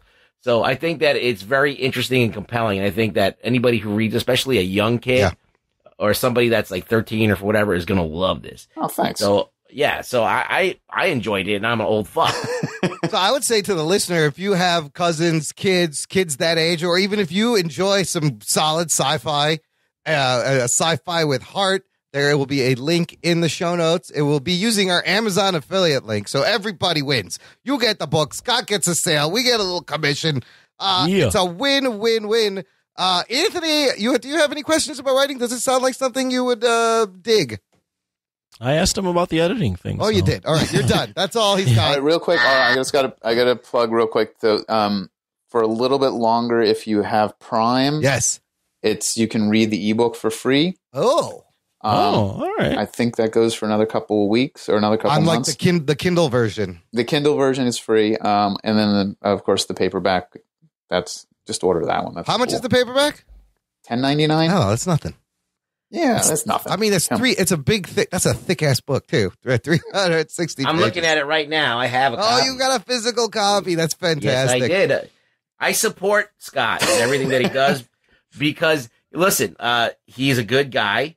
I love him. And he is a good writer. And I like he thinks the same way I do about stuff. I mean, way more intelligently, probably. Yeah. And he's got a good sense of humor. So it's like, of course I want to own this. So thank you, man.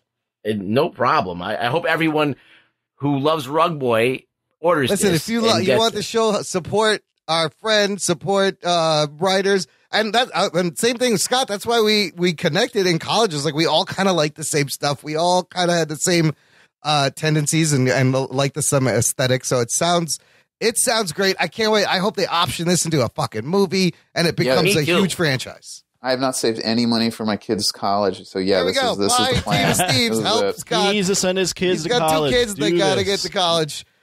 Series of 3 books. Fantastic. Check the link in the show notes, listener, for a way to get your copy. I want to end this whole thing with a couple of Saturday Night Live questions, Scott, because here's what's been happening recently in the office. I've got this question more and more as the years go by, and the statement pretty much is, oh, you still fucking watch Saturday Night Live? I'm like, oh, shit. Oh, shit. But basically, people are like, who watches this? Now, as for myself, This is a great way to promote the show. No, man. look, I don't need Jesus to promote Christ. Saturday Night Live. Everybody I still get a fucking knows. paycheck if you don't he's watch still it. going I to don't get know. paid. It's on a major network. I have been watching this show ever There's since lots of things on major networks. I was canceled. old Jesus enough Christ. to stay up late and enjoy comedy, and I've religiously watched the show. I've loved every season. But Scott, who's your demo these days on the show? Who are you guys talking to now? Well, I think we get a lot of attention for Trump stuff. And I honestly, I think on both sides of the aisle a little bit. I hope on both sides of the aisle. We definitely try to go in. I mean, look, I'm not going to hide the ball. We hate him, and we certainly are not trying to promote him in any way. Correct. But I think when we put stuff on the show, we try to make it less like he's a fucking idiot and more of like everyone can laugh at it. Yeah. But who's our demo now? I don't know. The internet has changed that so much. Mm-hmm. I hear from a lot of college kids who watch us, who will watch who watch online the next day. I don't know how much. I don't think they watch live anymore, but I see a lot of college kids. I think anyone who's sort of interested in politics seems to be watching more than they used to in the past. It's interesting. Yeah. Yeah, and then from week to week, it just depends. There's the old thing of who's the host, who's music guest. That'll change our ratings. I Every still week. watch it live. I record it, but I knew I was getting old the week that you on the show. It was like next week, and they announced the host and the music guest, and I was like, I have no fucking idea who either of those people are. Yeah, I was like, oh shit, this show has passed me up. It's a little something. It's usually a little pump, little With a Uzi. The guest little isn't juice. for you, Imran. No, it was the. They're not trying to keep the. You suck. Little jelly. You're not the viewer anyone wants. No, not anymore. No one wants the 40-year-old Well, listen, male I on used his to own. watch it live when I was sober, but now I'm fucking unconscious before it comes on. So I will usually watch the clips on YouTube. I still love the show, and I watch them all. So it's I like to know what's going How's on. the in culture Saturday Night Live. changed in the office in these last? How long you been there? 20? How many years? 23 years Holy now. shit! Oh shit! I know. How different is it now from when you started? There's a lot more people. It's a bigger operation than it used to be. Oh wow! I think the culture has changed. The type of writers we get have changed. The age gap has changed. I mean, I guess I'm sorry, I'm babbling here. I think from my point of view, the culture for me has changed because when I started there, I was an intern in college. Yeah. In the late 90s, and now I'm a married father of 2 living in the suburbs. My role, I think my status in the office has changed in the sense of like I was a kid for a long time there. And God, you must be like a fixture there now. Like you're, yeah. I sort of turned around and like I'm the oldest guy in the office. That's crazy. And to some points where like an update, like the writers will be like, "Well, Dad, what do you think this is?" I'm like, all right, that's crazy. So sometimes I find myself being a little bit the voice of reason and these fucking kids these days. A little bit, yeah. But you got to keep getting the kids in. Keep it going. I mean, the fact that the show's been on for 44 years now, unbelievable. It's insane. And it keeps sort of reinventing itself and finding new life in different ways. And I think that was why I loved watching this show. As the cast would change, you would see a shift. And like, here's a new brand of SNL, and it's the same, but it's different. And everyone has their favorite casts and their favorite years. But I've always loved the show, and I love what they've tried to do since the beginning. So, oh, great! Thanks for watching. Yeah, and and occasionally I remember when your baby was. The pictures of your baby would be on Weekend Update every day. I'm like, I bet that's Scott's baby. Every time I saw baby, and sometimes you're in there. I'm occasionally. I have a recurring role where they do a bumper shot now of the update desk being set up. Oh yeah, and you're in that. And I throw down. I put down the scripts. I just it's what's the word? Fuck, not tradition. Routine. Routine. Like you're doing your job, right? The script's got to get to the thing. Yeah, but it's. Anyways, I just had a tradition. I put the script down on the desk before the show starts. I could pass it off to somebody else, but It's like to a put them down. theater, good luck theater thing. Yeah. Like superstition. Superstition. That is the word I'm looking for. Thank Of course, you. the puppet comes up with the fucking word nobody can I think know of. what he meant. Yeah, I thought it was sexual stimulation. Yeah, I was going for masturbation. I thought he was going to come through with Yeah, it. it gets me excited every week. So every now and then you can see me in the bumper shot walking in front of the desk. And you have a season finale this week. Mm-hmm. Who's on the season finale? Paul Rudd and DJ Khaled is the music guest. Imran, you were recording this May 15th. It'll be after that it airs. Yeah, so this week, meaning the already occurred by the time this goes out. Yes, watch you'll it. see DJ Khaled. We're going Paul Rudd is good. forward in Has time. Paul Rudd been on the show before? I think he'd This be is, great. I think, his fourth time. Oh, yeah. fourth time. DJ Khaled. Is he going to do that when he's on the show? You're going to hear a lot of DJ Khaled. I don't know. Paul Rudd is great on the show, though. Imran, do you know who he is? I know who he is. Do you? I do. I seen him. I used to follow him on Instagram because he's posting crazy shit all the time. All right. And I always thought... While Scott's here, can I ask him a Yes. question? Give me your quick thoughts on Endgame. Yes. Let's end with Loved this. it. This is great. It was great. I had a great time watching it. I cried. I laughed. I actually outed you on the I show. heard I said that. I watched Yeah. it. The guy next to me cried. that was It was Scott? You're I was talking like, about... yeah. Oh, no. It's taken me weeks to talk about when he's recording the message for his daughter. That just gutted me. That was such a great scene. That's got to hit you as having children and stuff. Oh, it was, yeah. And then It's just like his dad did for him, too. Tony's dad in the movies. Oh, he left a message for him? Yeah, he in Iron Man 2. Yeah, so it's a the movie callback. that no one really likes. but Dude. Oh, that's right. The videos. Yeah.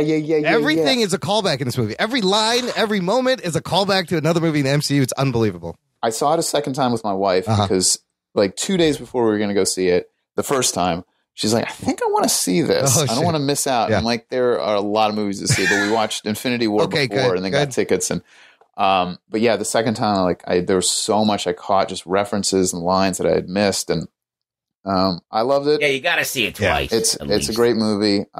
It is. I talk about finales. I think the Marvel universe, I've compared a lot. It's just a TV show. Yep, but it's a really well done, high budget TV show. Yeah.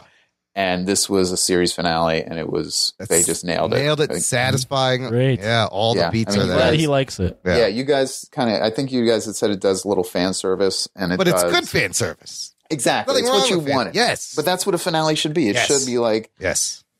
Because if we're being honest, Infinity War, I think, is a superior movie. I also think it's as a storyline, everything about it is much tighter and better. Sure. Mm-hmm. But as an ending, as a wrap up to 11 Endgame years. is the experience. yes, watching it's a great movie, and it's a thank you for paying attention for 10 years, and this is your reward. Thank you to the fans. I love the experience. You can't really compare So, them. they didn't really subvert your expectations. They gave you what you wanted. Yeah, but not necessarily. In small ways, they kept you Well, guessing. they did subvert you. Thor's fat. Yeah, you didn't see that coming. Oh, he saw that Thor's coming. not at his best. But he still kicked ass. Yeah. It's like that. Yeah. That it was just a The visual Hulk thing. didn't smash. Yeah. How about that? That's subverting. Yeah, that was the subverting that a lot of people didn't like. Dude, like Hulk fans were went out of that movie I don't like this movie. But I liked it as well. I liked it a lot. I just, I think about the aftermath of the 5 years, and that kind of just bugs me. But other than that, I really like it. Scott, you think they wrote themselves in the hole with the 5 years later? I understand why they did it. It doesn't make sense. I mean, that's the thing about this movie. Why it's probably not perfect is the 5 years doesn't make sense, but you need Tony to have a daughter who's old enough to have that interaction. Mm-hmm. To sell that pain. Yeah, to sell that pain. at the end. Also, when Ant-Man comes back, it doesn't work if it's only been a year. Right. I think he needs that 5 years to understand at the time how much time has passed. And also for him emotionally to realize how much he lost. Yeah, I mean, you can do it. they could have found another way, but it doesn't bother. I mean, there's also the guilt of Tony getting his perfect life while everyone has suffered for like the last 5 years and had loss, and yet here he is. Yeah, kind of. Yeah. Oh, yeah, totally. winning. Yeah, he gets to have it. He gets to have his cake and eat it too. Yeah. Yeah. Well, I've been thinking about the 5 years thing, and I agree the 5 years is rough future continuity wise, but the 5 years does make it believable that the core 6 would have changed in these ways. Like Black Widow has become obsessive. Yeah. Yeah. Steve Rogers is basically lying to himself. Yeah. Tony has completely moved on. Like, I'm done with this. I Hawkeye have a goes family. fucking Ronin. Hawkeye goes insane. Yeah. Mm-hmm. Hulk becomes at peace with himself. Yeah, he accepts it. And Thor just falls off the wagon. Yeah, he's just like, fuck it. You do need some sort of time passage for this to all be like, okay, I accept all And of it this. had to be more than a year. It wouldn't have. Yeah. It would need to be more than a year. I don't know if it needs to be 5, but it would need to be more than I a don't year. know if people are going to be playing Fortnite in 2023, but whatever. I'll allow it. True. And the whole world falls apart, but they're still making brand new Audis. Yeah. I know. Oh, they had a lot of nice Audis in this Nice fucking ones, movie. nice Just Audis. fucking, yeah. Rich people still got to drive. Yeah, I guess so. That half of a 1%. Yeah, exactly. 0.5%. Yeah, there's 0.5 left. The secret super Audi factory. Excellent. Audi factory. Scott, thank you so much for hanging out with us, man. Oh, thank you guys. This has been fun. I'm glad I got to do this I'm again. sorry it's been 4 years since in between. Well, when he finishes the next Yes, book in next 4 more. book, Yeah, well, no, years. If it takes me 4 years to do the next one, oh boy. Listen, the last This is like re-elections, Yeah. baby. Every 4 Well, years. listen, I'm going to say this about the books. I very much took my lesson from Lost. I have written drafts of 2 and 3. I know where they go. Good. You're not making this shit up. That's what I like to hear. Yeah, it's got to. I know exactly where it's headed. The man will stick the ending. He can write endings. Listener, check out the show notes for a link to buy Team of Steve's rugs. Where can the listener find you online? You can find me on Twitter at ReallyRugBoy, so just come by and check it out. Show notes can be found at jockandnerd.com/274. That's where you're going to find links to everything we talk about, links to how to buy Team of Steve's by Scott, written by Scott. Subscribe to the show, listener, wherever you listen. We are now on the Pandoras. There's no excuse you can't find the show. Follow us on Instagram at Jock and Nerd, Twitter at Jock and Nerdcast.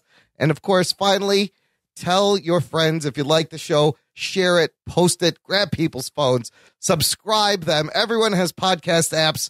And now even in a Google search result, episodes are playable. They just come up. If you search Jock and Nerd Podcast, you can click it right in the Google search. Oh, shit. Very exciting. Google is Yikes. taking over the world. It's a little scary also. But thanks for listening this week to the Jock and Nerd Podcast. My name is Imran. My name's Anthony. He's the Jock. He's a We'll nerd. peep you next time.